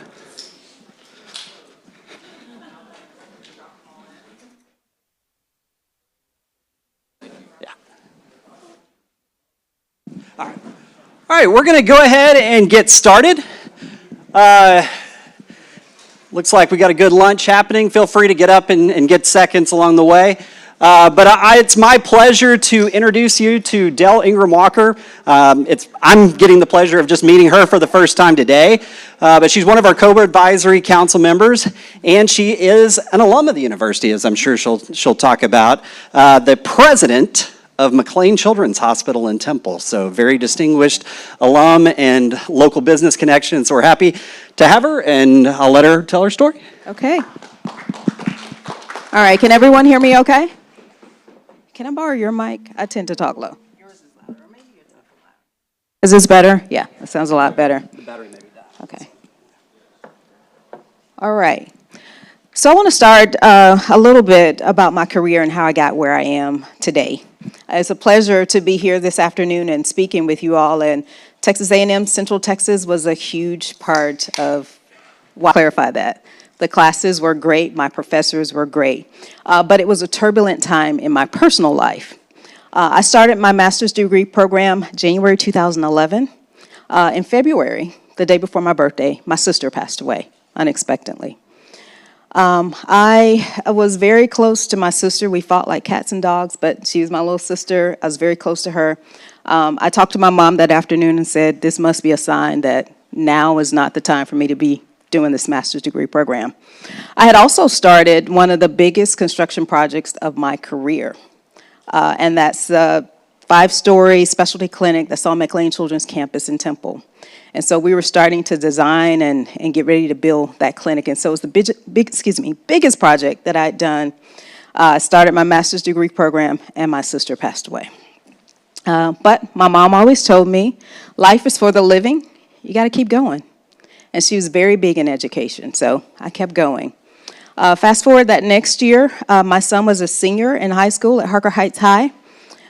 He was getting ready to graduate. He was going to go to the University of Alabama and follow me in my footsteps. He was going to be happy to be around grandma so that she can cook him meals, Sunday dinners, get the clothes washed, all of those things. And so he was ecstatic to be in Tuscaloosa. November, she passed away unexpectedly. My mom, I spoke with her every day, and so she was my rock. And after that, I said there's no way that I could go on. Still in my master's degree program. I don't know if Dr. Simmons is still here, but he was one of my professors at the time. And because of him, the empathy that he showed me, I was able to get it through. So I will say, if you are having problems, speak with your professors.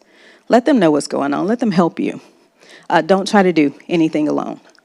But he actually helped me, and I continued going. The last year of my program here, my brother-in-law, my grandmother, my father passed away, all within 3 months of each other. And so I'm telling you all of this today to say that whatever you may be going through, as you're going through your classes, you can get to the other side. You just have to make a plan, and you just have to keep going. Keep going. And so, but like I said, Texas A&M Central Texas was an integral part of everything. The classes more than adequately prepare you for what you need to do out in the real world. So you are getting great knowledge here. So make sure you soak it all up. Make sure you talk to your professors. Make sure you learn as much as you can. But I started my career when I moved out here actually because of my husband. My husband was active military, received orders to Fort Hood. We came out here back in 1998. I was actually doing an internship, and I did my internship at Scott & White, as it was known back then, in a department called Management Engineering, which if you know about Lean or Six Sigma, all of those type things, that's what that department was. My first role there was as a financial analyst. And I will tell you, I did not want that job. I said, my degree is in management. I want to manage. I don't want to look at numbers. I didn't want to do it. But I wind up taking that job because I sat around for 3 months. The HR director told me, this is going to be the very best job for you. And I told her, no, I don't want it. But after sitting around at home, my son was in school, my husband was deployed, I wasn't doing anything. I went back to her and said, I'll take the job. Lo and behold, that was the very best job I could have ever taken. Looking at numbers prepared me for everything that was happening out on the floor. Matter of fact, I learned operations by looking at numbers. And I would sit in meetings, and I'm typically a very introverted person. I don't talk much. I like to listen and formulate plans. But I sat and listened to meetings, and nobody had the answers. And so I would pipe up occasionally and say, this is why this is happening. And they would say, well, how do you know that? And I said, well, I'm looking at your numbers. Well, how do you know that? By looking at numbers. Numbers will prepare you for a lot of things. And so because of the work that I did there, I was noticed, I was promoted up to an operations analyst to do some of the same things that I was doing in the Department of Pediatrics. That was my first job. So remember I said I wanted to be CEO of a children's hospital. My first job was in pediatrics. It's funny how things work. But someone noticed what I was doing. I got promoted to operations analyst. I did what I was doing for pediatrics for the entire system at that point. It helped expose me to all of the leaders in Scott & White, and it gave me just networking connections that truly helped me get to where I am today, too.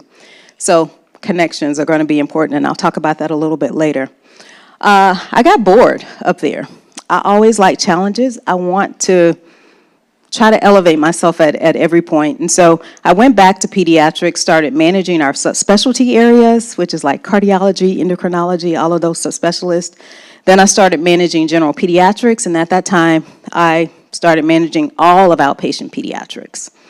Back in 2018, and so I did that for most of my career, for 18 years. Back in 2018, I moved over to the hospital side. Now, in healthcare administration, a lot of people will either be on one side or the other. They're on the clinic side or they're on the hospital side. It's very rare that you'll have someone go to another side or to the other side. But I was given that opportunity, and I took it. You don't ever want to miss out on opportunities. And so 2018, I moved to the hospital side, became vice president of operations, then was promoted to chief operating officer. And then earlier this year, April 2024, that's what year we're in right now, I was promoted to president. And so I got to where I am with a lot of hard work. I want to be transparent with you. If you're going to be successful, it's going to take a lot of hard work. You're going to have a lot of trials, tribulations, life happens. You heard everything that happened to me while I was in this master's degree program. If you keep going, you will make it. I know Dr. Loafman asked me, or Dean Loafman asked me, what does a typical day look like for me? It's crazy. And it's different every day. If you're in operations, and especially in children's healthcare and healthcare, you never know what's going to be thrown at you that day. I will tell you, I know more about HVAC and plumbing than I ever wanted to know. But that's part of it. When you think about facilities and when you think about hospitals, for my operating rooms, they have to be a certain temperature. I have to have certain humidity. Or if I don't, then that could cause infections in the patients, the children that we're operating on. And we absolutely don't want that. And so everything has to be perfect. And so it takes a lot to keep a hospital running. Now, I'm here talking to you today. That's the fun part of my job. I love being out in the community. I love giving back. I love mentoring. I love all of that. So that's a part of it too. Children's hospitals, philanthropy is a big part. So going out, talking to our donors, telling them everything that's going on at the hospital. But then I think about what does the day look like? Do I have enough nurses to keep my beds open so that we can have beds available for children who may need us? At our hospital, we are a level 4 NICU. And a level 4 is the highest level NICU that you can have in the state of Texas. There's only 23 of them in the state of Texas, and we have one of them. That means that we can take care of children that can fit in the palm of my hand. I always want to make sure that I have beds available for babies that we need to take care of. And so my day can look like anything. I could be talking to staff. I could be having crucial conversations. We could be getting ready to build clinics. We're getting ready to build one in Waco right now. We're adding 6 beds onto our hospital. We could be doing that. So my day consists of a lot of different things every day. The big thing that I have to tell you is that you just have to have a plan for it. I live by a schedule. If I don't write it down, it doesn't happen. And that's one of the things that helped me as I was going through my master's degree program, with everything that was going on with me mentally, everything that was going on with work. And then you have classes, and you have things that are due on certain dates. You got to log in, and you've got to talk to people. You've got to work on projects, all of that. Write it down. Make sure you have a schedule. Make sure you have a plan. Because in life, if you don't have a plan, it doesn't happen. So you have to have it. One of the things, too, in looking at that, those are things that are very important to me. So Alabama, where I graduated from, here, I graduated from my sorority organizations that I'm part of, and of course, McLean Children's. But I do a lot of talking about, a lot of people have asked me, what are my keys to success? If you walk into my office, if you ever come to my hospital and walk into my office, you'll see that on my wall. Somebody left it in my door mailbox one day, many, probably about 24, 23 years ago. And it says there's no limit to what can be accomplished if it doesn't matter who gets the credit.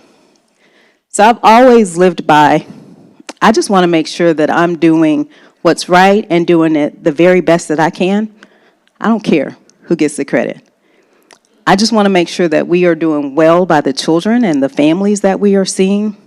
It doesn't matter to me whether my name is on it or not. And somebody recognized that in me a long time ago and stuck that in my mailbox. And I've lived by that principle ever since then. So that's my guiding principle. So think about what your guiding principle can be. One of my keys to success is being positive and being consistent. That is me. That is me. And those are real pictures. Those are not photoshopped. I actually, after I went through all of that mentally with all of my family members dying, I was in a not so good place. And so I was looking for something that was going to pull me out of it. And I was out at a community event, ran into a trainer who's now my trainer. And she was an IFBB pro bodybuilder. And so I asked her, could she train me and work out with me? And she did, and we've been working out ever since. I will tell you that exercise, I think you mentioned that earlier, exercise will give you the most clarity that you will ever have in your life. There are so many different things that I learned from exercising with her, and I actually did a competition, so that's why I look like that. But competing makes you stay disciplined. It makes you stay consistent. You have to stay positive, though, too. It takes a lot for me to cry. I will not cry unless somebody dies. But I cried on the very first day that I started competition prep. Can you guess why I was crying? Yeah, I couldn't eat Cheetos. But the funny thing about it is I don't even like Cheetos. But it was just the fact that I could not eat them if I wanted to. And so my trainer or my coach told me, are you living to eat or are you eating to live? And I'm eating to live. And so I, just made sure that I made clean, healthy choices, did my exercise. But I will tell you, it gave me the most clarity I've ever had. My mind was so clear. And so I still exercise to this day. Matter of fact, I'm exercising with my trainer, 5 a.m. in the morning, because I need it. It reduces my stress. It helps me be able to do the things that I need to do so that our team, my team at our hospital, that we can function on the highest level that we can. Because we're taking care of your children, your grandchildren. We want to make sure that we're doing the absolute best that we can. So staying positive and staying consistent. Your mindset is going to be a big determinant of whether you're able to accomplish something or you're not able to accomplish something. So make sure that you're telling yourself good things. Make sure you're giving yourself that positive reinforcement that you can. Because sometimes you won't get it from people. You've got to get it. You've got to do it by yourself. Building relationships is also key. Connections that you have with people out in the community, in your job, connections that you make today with me or with any of the other speakers are so important. You never know where they may take you. But also, too, I want to make sure that you all know I didn't get to where I am today doing it by myself. I can't. I couldn't. I can't do everything alone. So if you look up there, it's an old proverb, but if you want to go fast, do it by yourself, go alone. But if you want to go far and be successful, you're going to have to go with someone. You're going to have a team around you, whether that team is your mom or dad pouring into you, whether that's colleagues. You cannot do it by yourself. So make sure that you work on building those relationships. Make sure that they're going to take time. So you can't just friend me on LinkedIn and think we're there. We've got to work to build that relationship. You have to talk. Sometimes it has to be more than text messages, but we've got to talk. And make sure that you're working to build those relationships. So that's going to be a big key to your success. And it's one of the big reasons why I'm standing here today, because people recognized in me things that I didn't recognize in myself and brought me along. Another thing, make sure that you treat people well along the way. And I know in this age of social media, all of those type things, it's easy to be anonymous. But you always want to make sure that you treat people well. A lot of times, people don't know what's going on in your life. So everything that I just told you about my family, everybody at work didn't know that. There were a few people that knew that, but not a lot of people knew what I was going through. So just make sure that you treat people kind. You don't know what they're going through, but also make sure you extend that same grace to yourself. Because you're not always going to be 100%. You're not going to always do everything right. You're going to fumble. Things are going to be awkward. You have to learn to pick yourself up sometimes and give yourself that good self-talk that you need. But make sure that you're always kind to others. We are all human. So just because I'm president of McLean Children's doesn't mean anything in some senses. I'm human, just like you are. And so we want to make sure that we have and work on those good relationships with everyone. So do work on making sure that we're always treating people well. Because, you may go up, but at some point you've got to come back down. And who do you see on your way back down? Dressing the part. So that's one of and I'm not dressed for work right there. So that's not how I dress for work. But one of the things that I've always done in my career is what I'm dressed like today, I've always dressed like that. So even when I was a financial analyst, I dressed like this. I knew where I wanted to get to. I made sure I dressed the part for that. Now, if you didn't know my name or what I did, you might have thought that I was someone important. You might have thought that I knew all of these different things. But people make decisions about you in a split second based on how you look, how you're dressed, what you say when you open your mouth.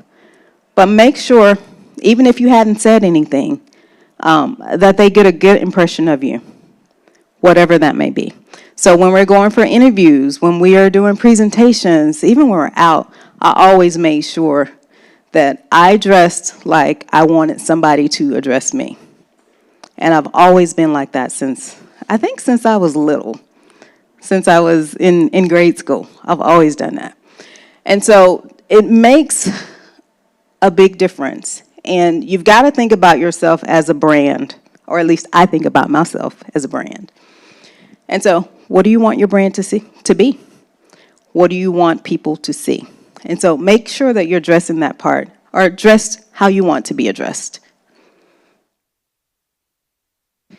Being intentional. So this is my family, my husband, My two boys also went to the University of Alabama, graduated from Alabama.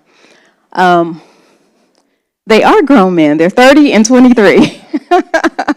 I'm old. No, I'm kidding. But you want to make sure that you are intentional with your time. Remember I told you about making plans. One of my pet peeves is wasting time. So I always want to make sure that I am doing something that is a good use of my time. And so we want to make sure that we're intentional. So be intentional about the things that you commit to. Make sure that you don't overcommit yourself. I think in some ways I'm overcommitted right now in some ways.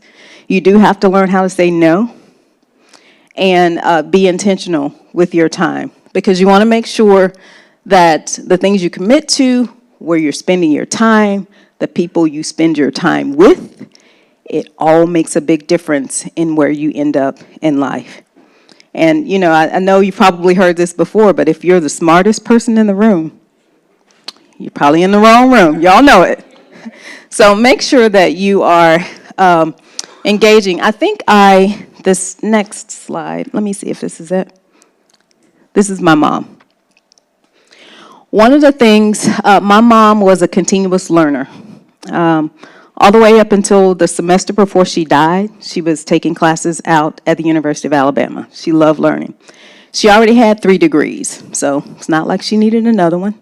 But she loved being out on campus, talking to students, mentoring. She just loved it. Now, I don't have that same love. I'm not going to be going back for my doctorate, I don't believe. But she told me, you always want to make sure that you are learning. The one thing that she told me and that I preach to my sons now, make sure you take advantage of the resources that are available to you. So I'll say it again. Make sure you take advantage of the resources that are available to you. And there are a ton that are out here on campus, that are online, all of those type things. And so when people tell me that I can't do something, yes, you can. Y'all saw those pictures before. I didn't think I could do that, but guess what? I did it. You just have to take advantage of the resources that are around you. If you don't know how to do something, look on YouTube. Find a coach. I believe one of the speakers before said find someone that can help you. With everything that I do, whether it be bodybuilding, working out, golf, I love to play golf, I always get a coach because I want to learn how to do it right so that I can do it well. And so if you want to do something, there are tons of resources out there. But my mom always told me that you don't grow in your comfort zone.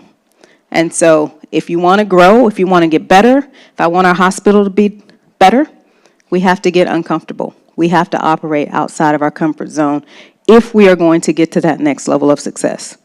There's one thing I forgot to say before I started, and I got to go back and say it. Everything that I'm expressing are my own opinions. So they're not those of Baylor Scott and White or Baylor Scott and White McLean Children. So I said it for the legal people. Yeah, that disclaimer. But you want to make sure that you're growing. I love change. A lot of people don't like change, and it is hard. But if you want to be better, you've got to change. You have to do different things. And so you got to think about the world differently.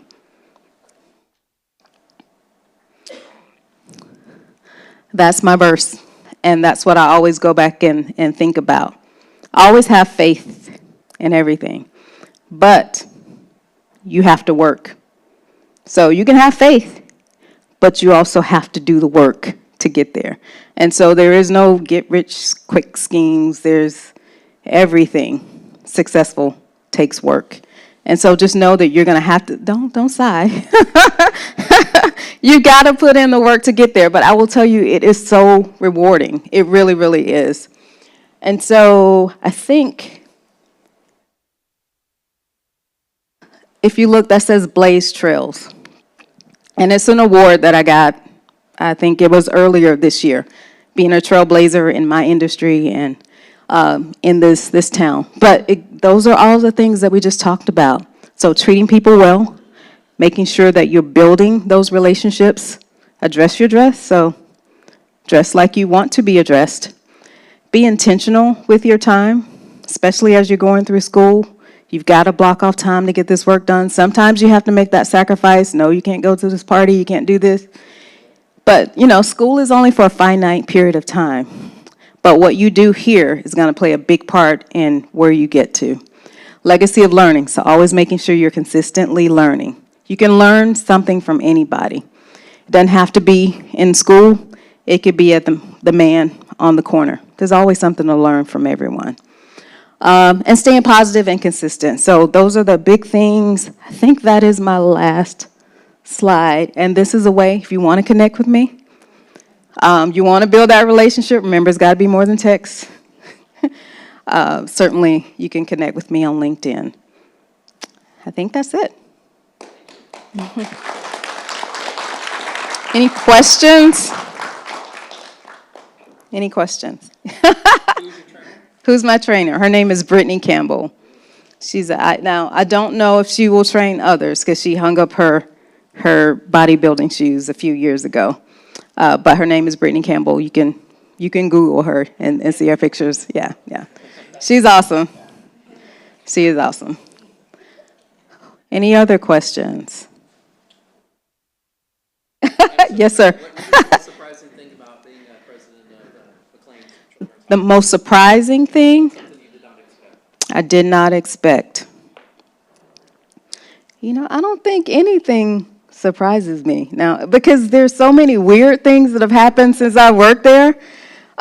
We've been through tornadoes and fires and all of that. I don't think anything surprises me. I will say one of my, I guess one of the things that drives me, I'll flip the question, for what I do is truly my passion for children. And so one of the things that I think about is when we save lives or when we're preventing things from happening, we're not just affecting that child, we're affecting generations. And so I think about the important work that we're doing and, who we're doing it for. One thing I love about working at a children's hospital is there's so many reasons to be down as adults. There's so many things that will depress us and, all of those type things. And so when I get like that, I will go over to the clinic next door and I'll go to the HEMOC area and go talk to the children that are getting chemo or getting infusions. And they are just bubbly and playing and all of that type stuff. And I'm thinking, oh my gosh, they're going through one of the worst times in their lives.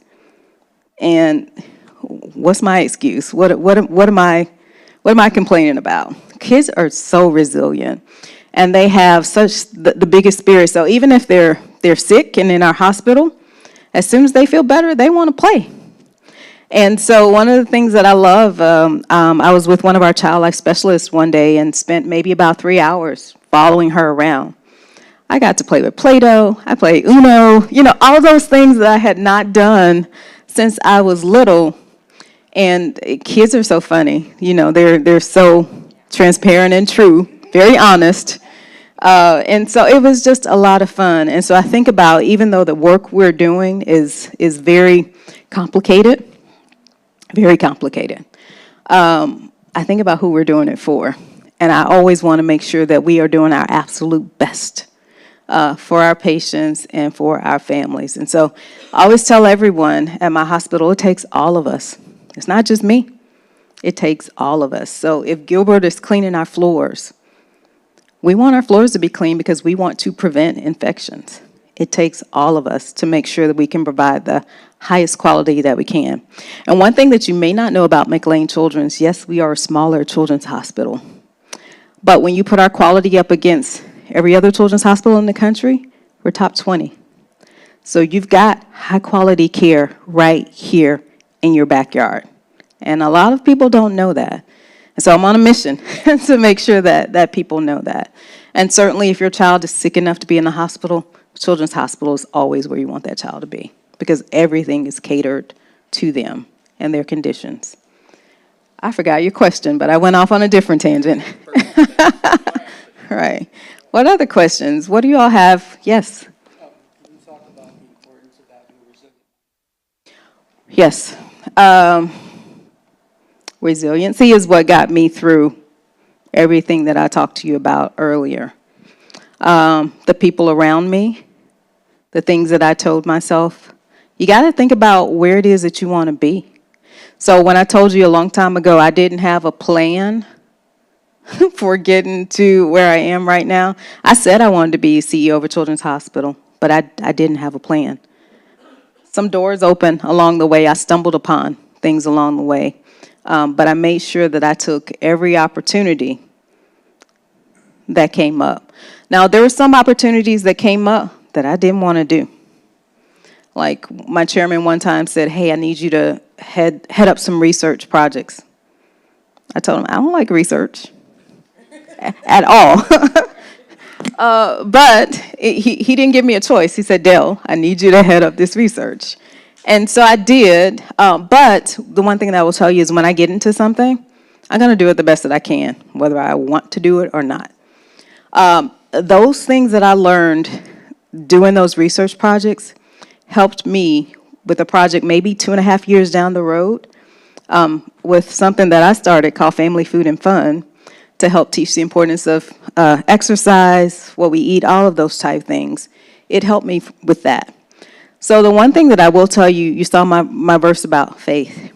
Everything that you're going through, it happens for a reason. It is preparing you for what you will ultimately need to address later or do later.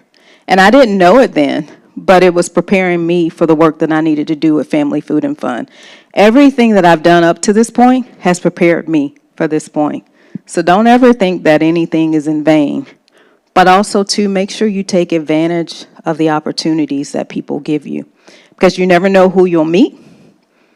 You'll never know where that may take you. You just don't know. And I've gotten to some incredible places by people that I've met, by treating them well. So I always make sure that I am nice and that I'm approachable. You will find that I can probably talk to each one of you and find something in common with every one of you.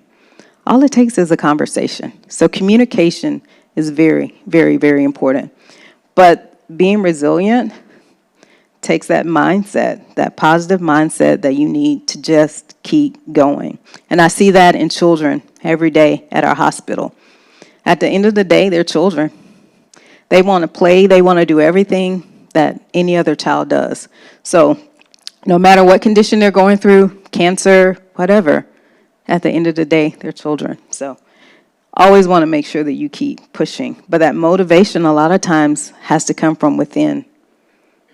You can't get it from someone else. Last question. Yes, sir. Okay, it's not a question. I just want to thank you because the hospital that you are. Uh-huh. I actually been there. Oh. That's where. Oh, Yeah. sorry to hear that. And then we've been forward.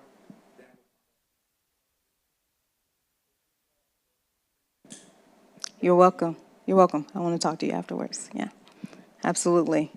But your daughter, is one of the reasons why I do what I do. We want to make sure that we're doing the absolute best for our families.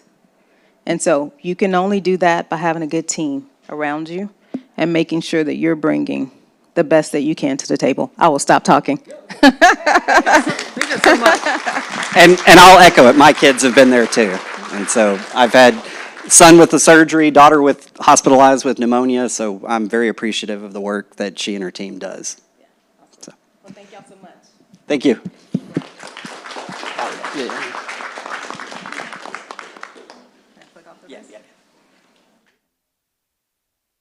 I may have to require you to jack. Steal those real quick. Just one check of anything. I didn't get to see the list out front. Is Kyle Hornt, Peyton Cook, or Ava Mitchell here? Kyle Hornt, Peyton Cook, or Ava Mitchell? Okay. So we also, in conjunction with this day, ran a stock trading competition, and so those three names were our three winners, ultimately. So. But anyways, didn't see any. I know a couple had work conflicts or whatever. So, ultimately, thank you so much. Yeah, it's great meeting you. Yeah, absolutely. Okay, well, let's get to our last industry of the day. We're shifting to insurance. And some people I've gotten to know over the last year or so with BKCW. It started with a luncheon with Tad and Shayla just about a year ago now, but it's almost a year to the day essentially that we went. And I got to learn a lot about their company. They're going to talk about it. Had no idea how big this seemingly small Killeen operation actually is. But the other great aspect of it is they hire a lot of our students, and including one of mine, Jackson, sitting right there, was one of my top students a few years ago. And so welcome them to the stage to talk about what they do. Starting with, Tad, you may be doing this, like the overview of the company and all you do. And Kind of, are we sitting or? yeah, sit. All right. I'll grab another chair. I think we've got one right here. Oh, we're good. oh, okay, you're going to stay back. Can everybody hear me okay? Well, we need the mics. Okay, that's right. Gotcha. All right. Good afternoon. I'm Tad Doro, and I am the Director of Business Development as well as an employee benefits consultant. I've been with BKCW 16 years. And where I'd like to start today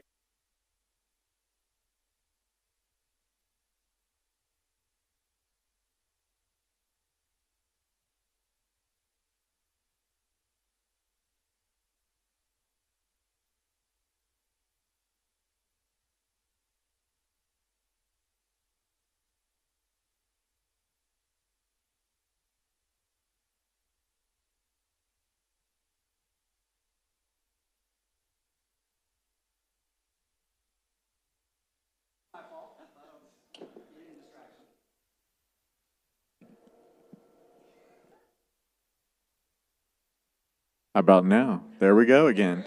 All right.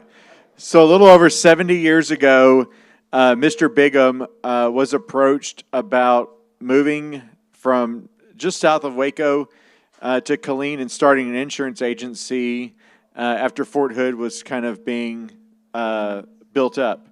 And he said, that sounds fun. We'll try that. And through the years, the Bigham family grew. His son-in-law, Bill Cleaver, joined the agency. He recruited and merged with a couple other small insurance agencies here in Killeen over the years. And Ken Chapman joined. He was a professor at Central Texas College.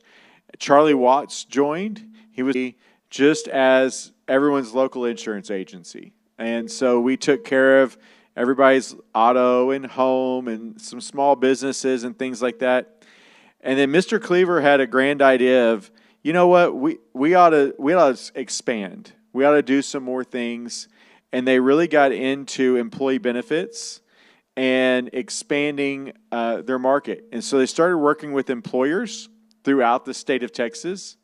They hired some additional producers or salespeople in different areas, and they really started to grow into what we have become today, which 70 years later, we have 4 offices: Killeen, Austin, Temple, and Brownwood.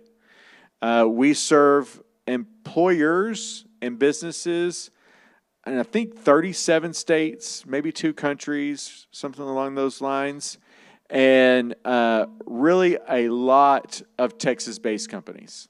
And so, for example, this next week I'll be going to San Diego, and there's a company that has a joint headquarters, one in Harker Heights and one in San Diego, and I'll be doing their open enrollment meetings. And then we have another one that is based out of Novi, Michigan, and Pflugerville. And so we work with employers of all sizes and businesses to insure all of the risk. And when we talk about insurance, I think most of us think about our auto and our home insurance. Anybody have renter's insurance? All right, we've got one person. Good job. But, that's kind of what got me into the insurance business. Is I had an accident, and I waited tables.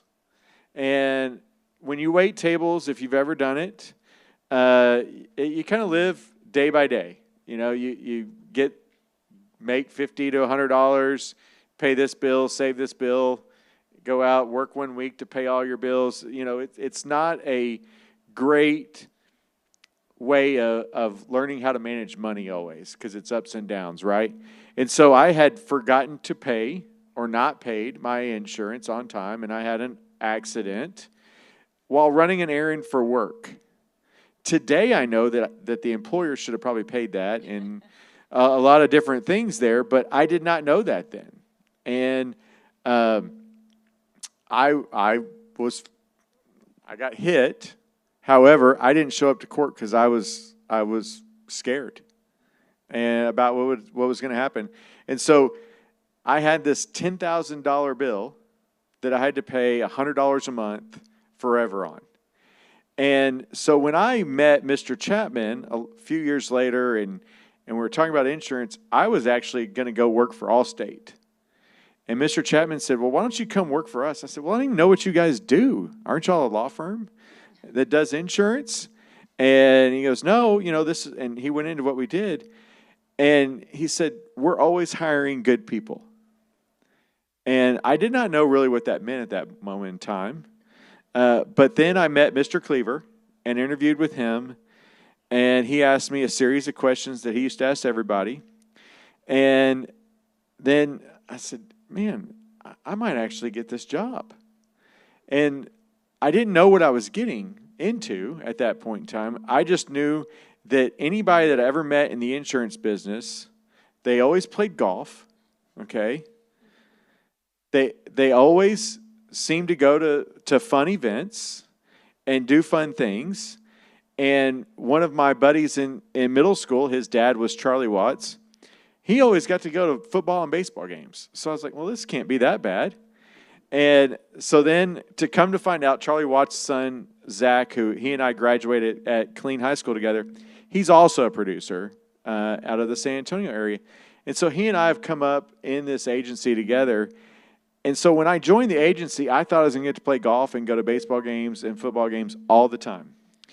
I play golf twice a year, I think, if I'm lucky to play full 18 holes.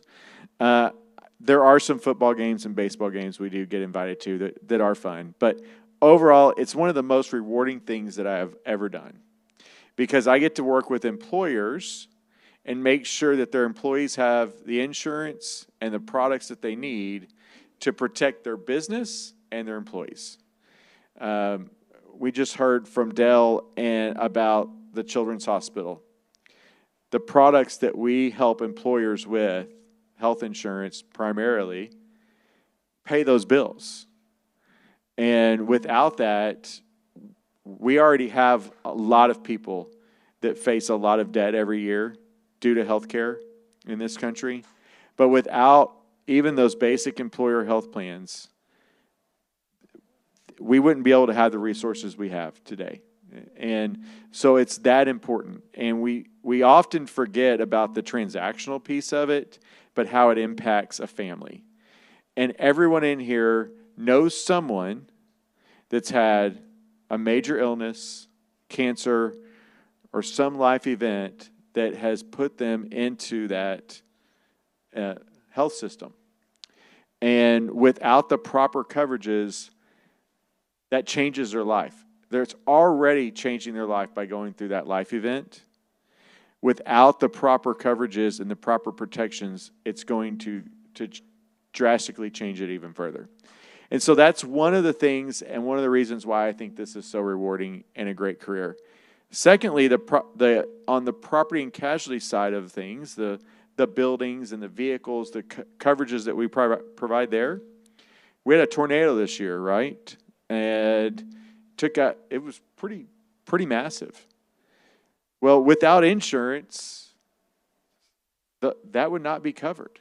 Think about the buildings that have been replaced already, the roofs that have been replaced, the things that have already happened. Insurance covered that. Now, everyone's insurance is going to go up, I promise. It is the one promise I can make is insurance goes up. But at the end of the day, those are the real simple things we look at. But for an employer or a business owner, why they buy insurance is to protect their largest investment, which they've invested all of their time and resources into, next to their family. And if they lose that investment through not being covered covered correctly, then they may lose their business and in fact have even bigger issues. So that's the real reason why we do what we do. We have a lot of fun. We've got a great environment, and we are a fast-growing agency. When I joined the agency 16 years ago, there were about 20 people there, and we're approaching 70 this year. And so we've grown drastically, and we plan to double that over the next few years as well. So I'm going to let Shayla talk about HR. I'm going to interject real quick because I'll make it personal, but he talks about 2 events. That tornado, $50,000 in damage to my parents' house. And then cancer, my mom, without insurance, would have racked up $3 million at this point. She not only owes 0, but she bought a cancer policy years ago when she was a public school teacher that's actually paying her about $15,000, $20,000 a year, in addition to it. So I will kick it to Shayla now. We had the pleasure of having Shayla here in the spring when we had our career success, and so we're glad to see her back. And so have each of them tell their story about, again, how they came here. Perfect. Thank you so much. I am the HR director for BKCW. Again, like Tad said, we've been in business for over 70 years in the community. I think a lot of people don't realize you can get out of college here in Central Texas and have a wonderful career that's very stable. I've been with BKCW for 7 years now. I've done all the hiring, and we've worked really hard to bring on a really fantastic team. Actually hired both of these folks through A&M Central Texas as they graduated here, and were able to start their career in insurance. And I know a lot of people think like, I don't want to sell insurance. That's not what I want to do. I'm not a salesperson. I'm not like Tad Doro, who can go and talk to any business owner and be able to sell and do that. And so I like to tell people that there's so many other options and career opportunities within BKCW outside of what you typically think of as insurance sales and selling insurance. So the heartbeat really of our agency, I feel like outside of our sales portion or sales organization, is the service side, and that's the ones that take care of all the customers that we have. We service hundreds and hundreds of customers, whether it's personal lines, it's your home and auto, employee benefits, where there's companies that cover all of your medical, dental, vision, all of that, as well as your big corporations and big companies for their business insurance coverage. And so on the day-to-day, when people need help or they've had an accident, they've had a death at their facility, maybe one of their employees died on a construction site, they have an employee that has cancer and they don't know if McLean Scott and White's going to take their child because they need to get him in right away, or do we go to MD Anderson, or where, all of those different things that happen, billing issues, questions, things that come up. The front line of that essentially are our service team. And so we have account managers that specialize and work in all of those different areas to ensure that our customers are taken care of. We have about 100% retention. I will say we've got great retention with our clients, which shows the dedication of that team because they are involved in the day-to-day constant to make sure that our clients are taken care of. And usually when you need insurance, it's the worst time. It's when you have a bad event happen, a tornado hits your home.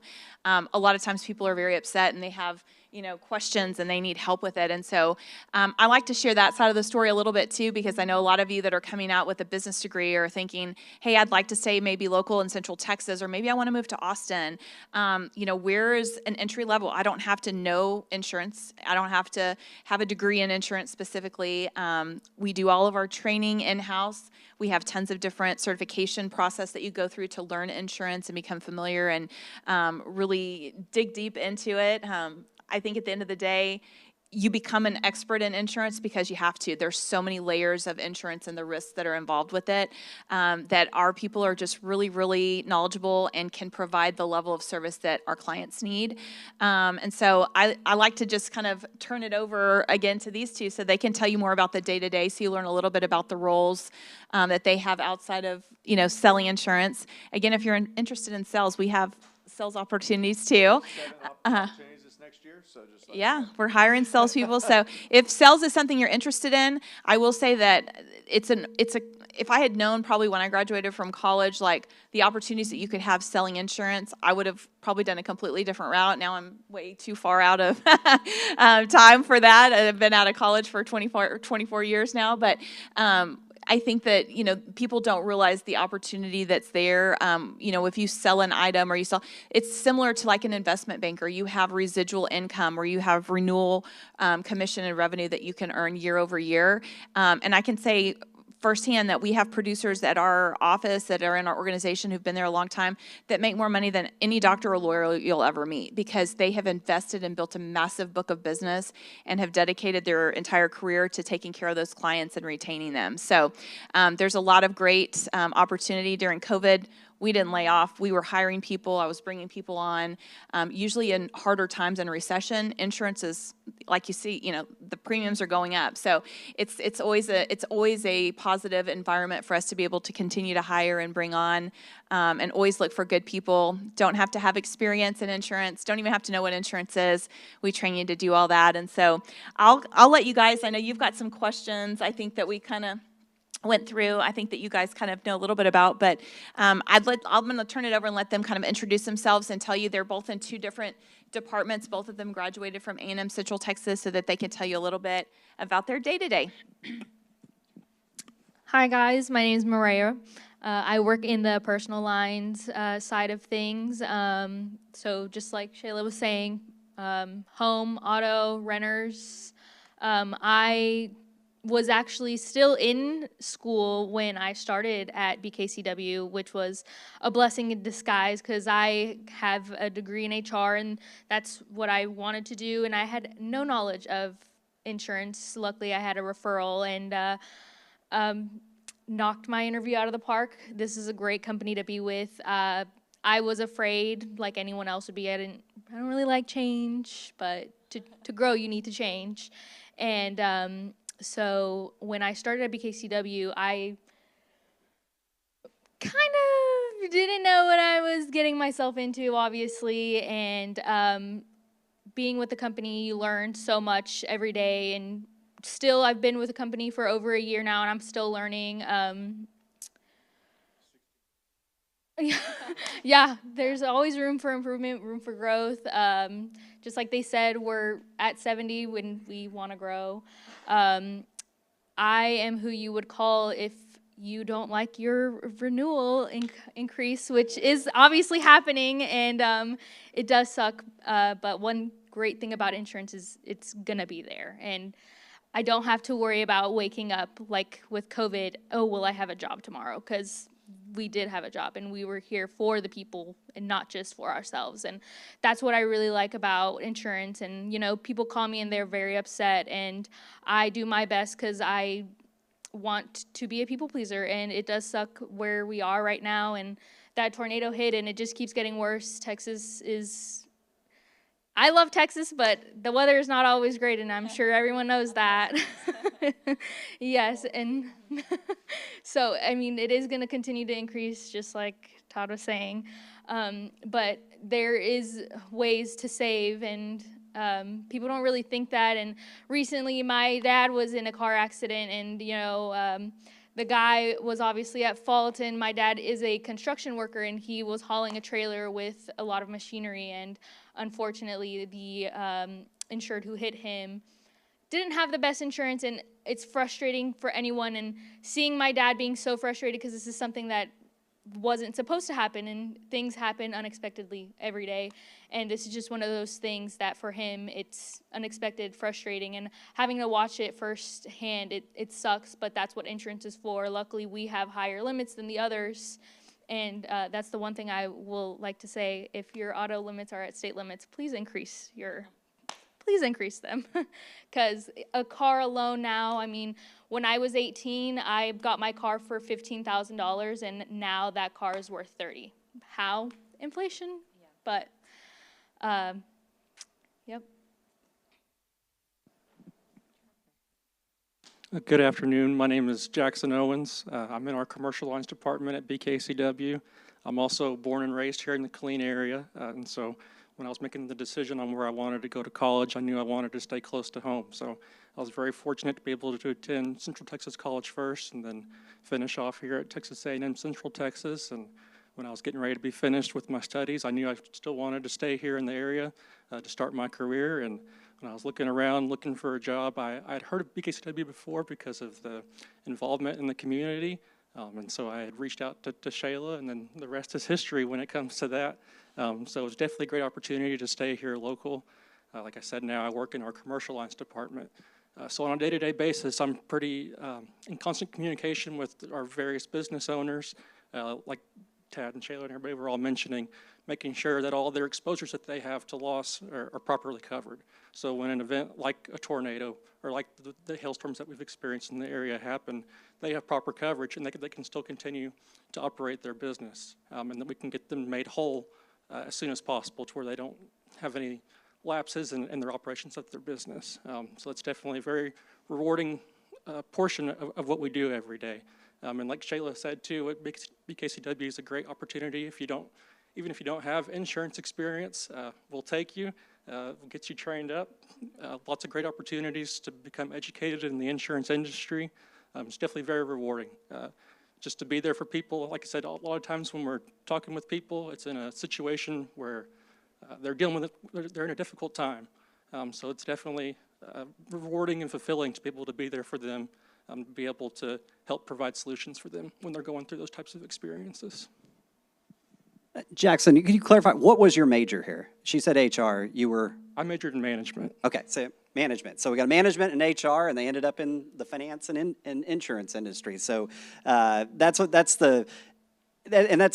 highlights today is that you can get to these places from a wide variety of backgrounds. So Jackson was able to hit on my next question actually a little bit, talked about that rewarding aspect of career. So let me move to what's been the biggest, you did talk about, hey, you don't need experience for this type of industry, you can get trained, but what has been the most challenging aspect for all of you in getting into this industry and getting to where you are in these particular positions?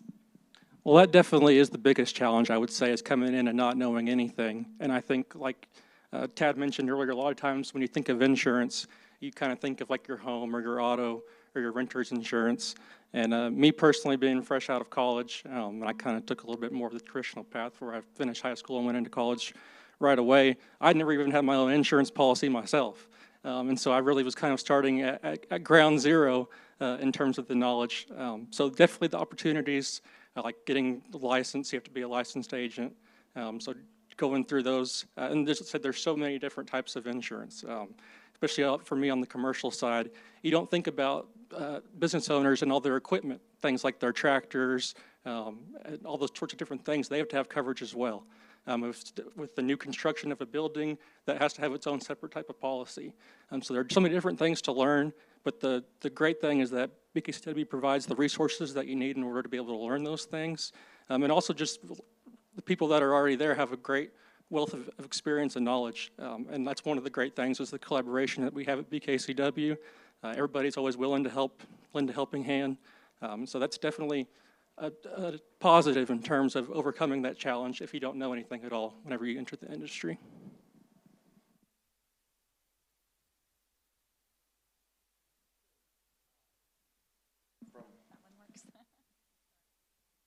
From the sales side of things, if you were to go into the sales path, the first 3 years is probably the hardest. You really have to put in a lot of time, a lot of energy, knock on a lot of doors, make a lot of phone calls, make a lot of connections, and really beat the pavement, as they say. Because if you're not willing to do that and put in that first 3 years, then it's going to be really hard to be successful in that. And we help new salespeople with providing them a base salary, opportunity for additional commission on top of that, and training programs and tools and resources to search and automate that process. But it still takes someone doing the legwork. And so that's what I think is the number one challenge with new sales producers in approaching the industry. And that's after you pass the test. You know, with insurance and most things, there's a test to get a license or certification. That can be done very easily. But at the end of the day, transitioning all of that into daily work and daily lives we spend probably a year. I would say that easily it takes a year to kind of really get really comfortable with a lot of the processes and knowledge around your area. I'll talk a little bit about our training program. Typically, we go into training cohorts for about 90 days. And so we help you get your license, you enter that training cohort, and you learn the processes and procedures and the basic insurance things that you're going to do. And we teach that across all lines. And then as you're going through that, you'll find that you have an area that appeals most to you and that we also see you're going to excel at.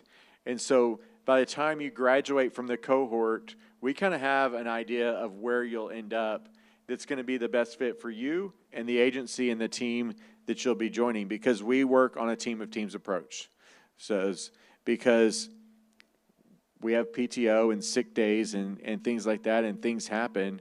So we want to make sure that someone's there to back you up, right? I mean, and so making sure that you're going into a team that's ready that you're going to excel at as well. And so that's kind of how our training program works. And once you get past that and you're really boots on the ground and running, I think those are the two hardest things to get through. But you'll be with good people in doing that. My last question, I'm gonna kind of reshape it from what I gave you all a little bit, because the answers are gonna come a little differently. So let me start with Jackson and Myra and then come back. So you're young professionals, been hired in the last 3 years now. If you, young, super, yeah.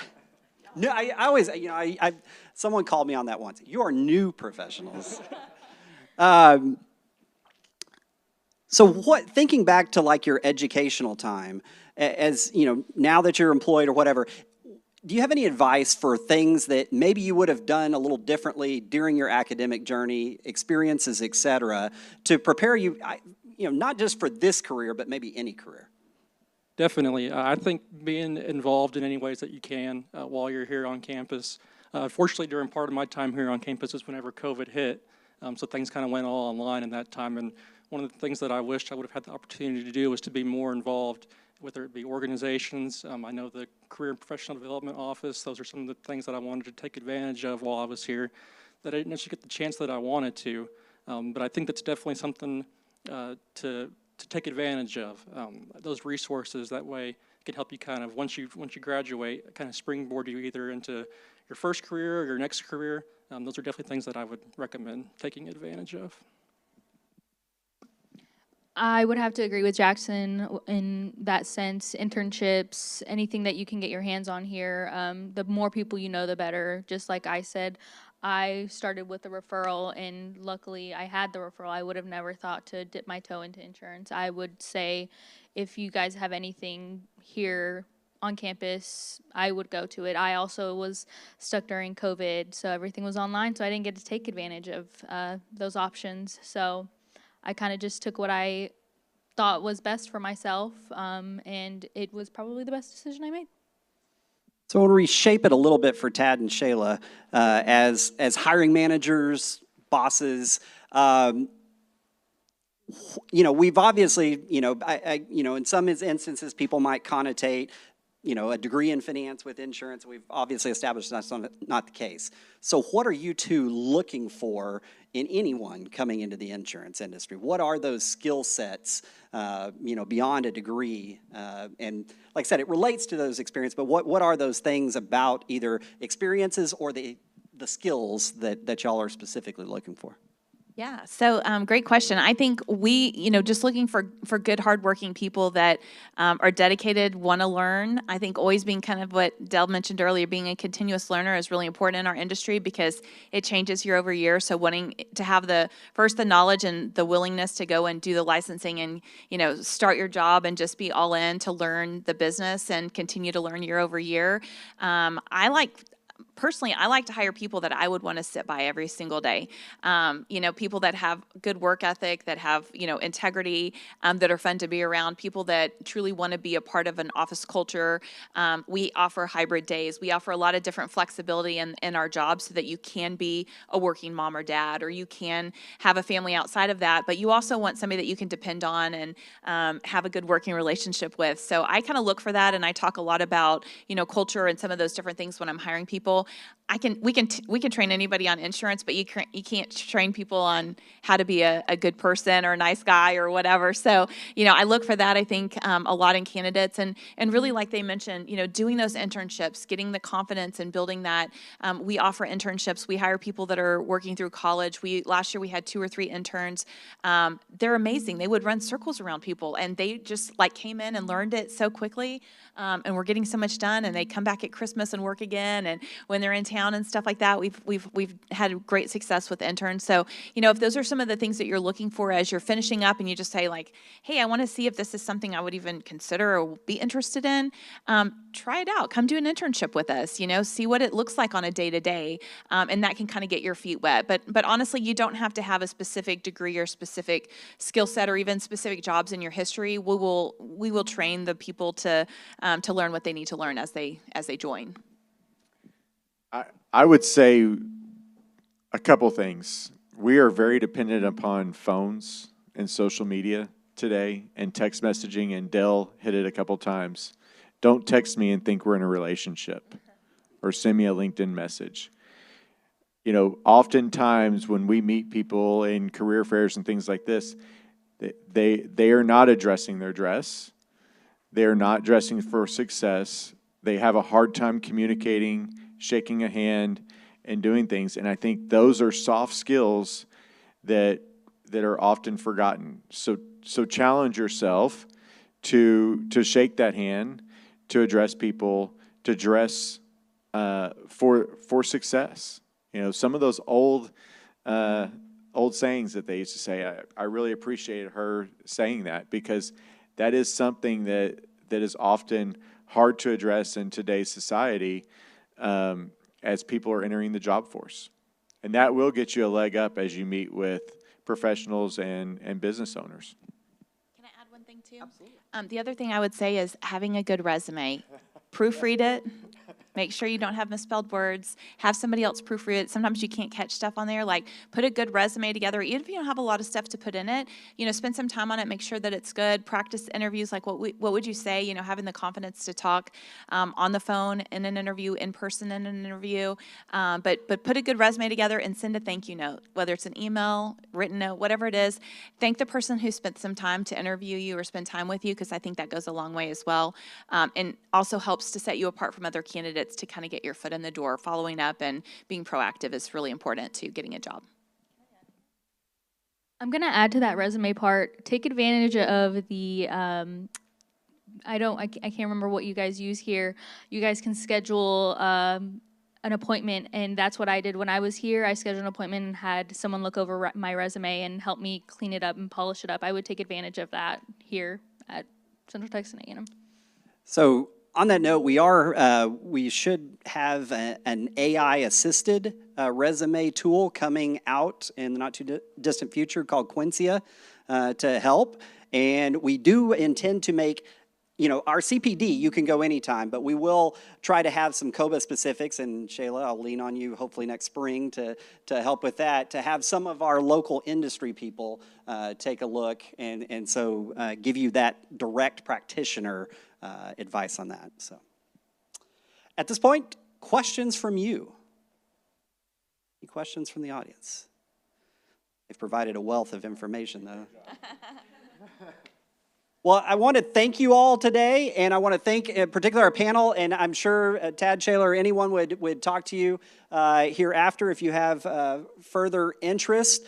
But overall, thank you for your participation today, and I want to thank our last panel.